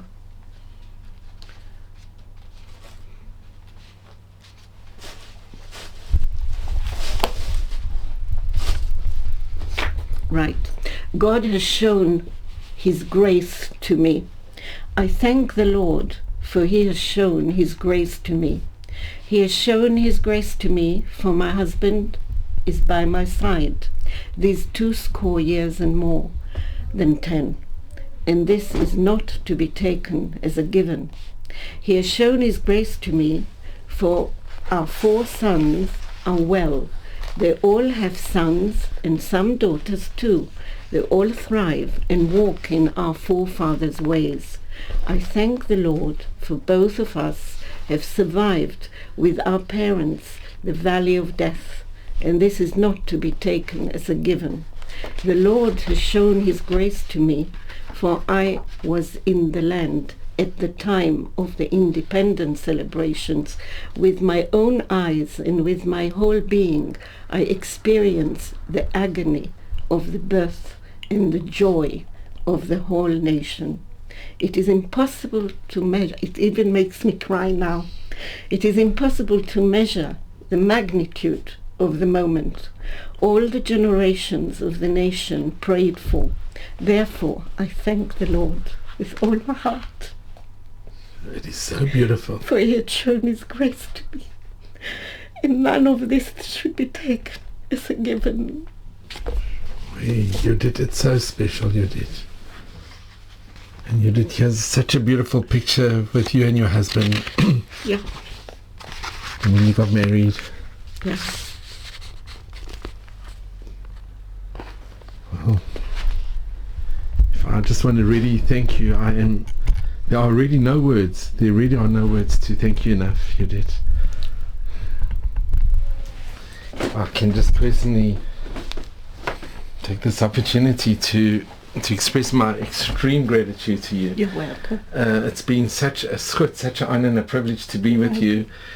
I didn't offer you anything. To hear you, you've offered me more than anything I could ever, just to hear your story and to be in your presence. I think it's such an honor and a privilege, really. And you are somebody we should really all strive to emulate. You really are very special, and I'm just so grateful. And if I could just ask, could you give us all a bracha? I'm not in a position to but give you a bracha. to Am Yisrael, to Klal Yisrael. I'm very committed to Klal Yisrael, and I only wish Klal Yisrael all the best. Yeah. May God bless us. Bezrat Hashem. May God bless us. And we need his blessings. We need the unity. I've written about that as well recently. Things are dire.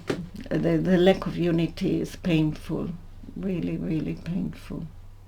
Open. So we just hope and pray that that we will be unified. Yeah. And you know, I wrote it. So if you could just the Day of Atonement. So you did. I just want to thank you, and if we can end off with you, I think it's very applicable coming through Rosh Hashanah now and having had Yom Kippur. And we really need Hashem's blessings in these very difficult times that we're going through, where the whole world is against us, and we have within our own we're having that's where the problem lies. That's where the problem lies. To think that there are Jews that are against Israel, vehemently against Israel, and all for pathetic personal envy. It's childish, so childish. So if we could hear your poem, and not your poem, your words of wisdom, and just to thank you, and you're welcome. I am just know how much I'm grateful. I wrote it after Yom Kippur on Friday. The Day of Atonement is behind us. As the holy day came to an end, there was an unparalleled sense of elation. The prayers were particularly relevant. We entreated Hashem, not just for us and our families. We entreated Him for the nation. We entreated for the soldiers who risk their life day after day, hour after hour. We ask that the Holy One, blessed be He, will bring to account the nations which are reversing reality, blatantly ignoring facts, cooperating with the words of murderers. They feign innocence, declaring that the heart is with the injured, the heart is with the hostages, but their actions stand witness to the contrary, rather than the hollow declarations. When the whole nation cries out to Hashem again and again, Hashem, He is God, and hear, O Israel, Hashem is our God, Hashem is one. Their eyes tear up beyond the word in the prayer book. The innermost heart supplicates, please Hashem, remove the foe. Please Hashem, reverse the counsel of our detractors. If only we could keep up the unity of the holy day we have just experienced. It's so profound. Yeah. Thank you so much, Judith. You're Thank you. welcome.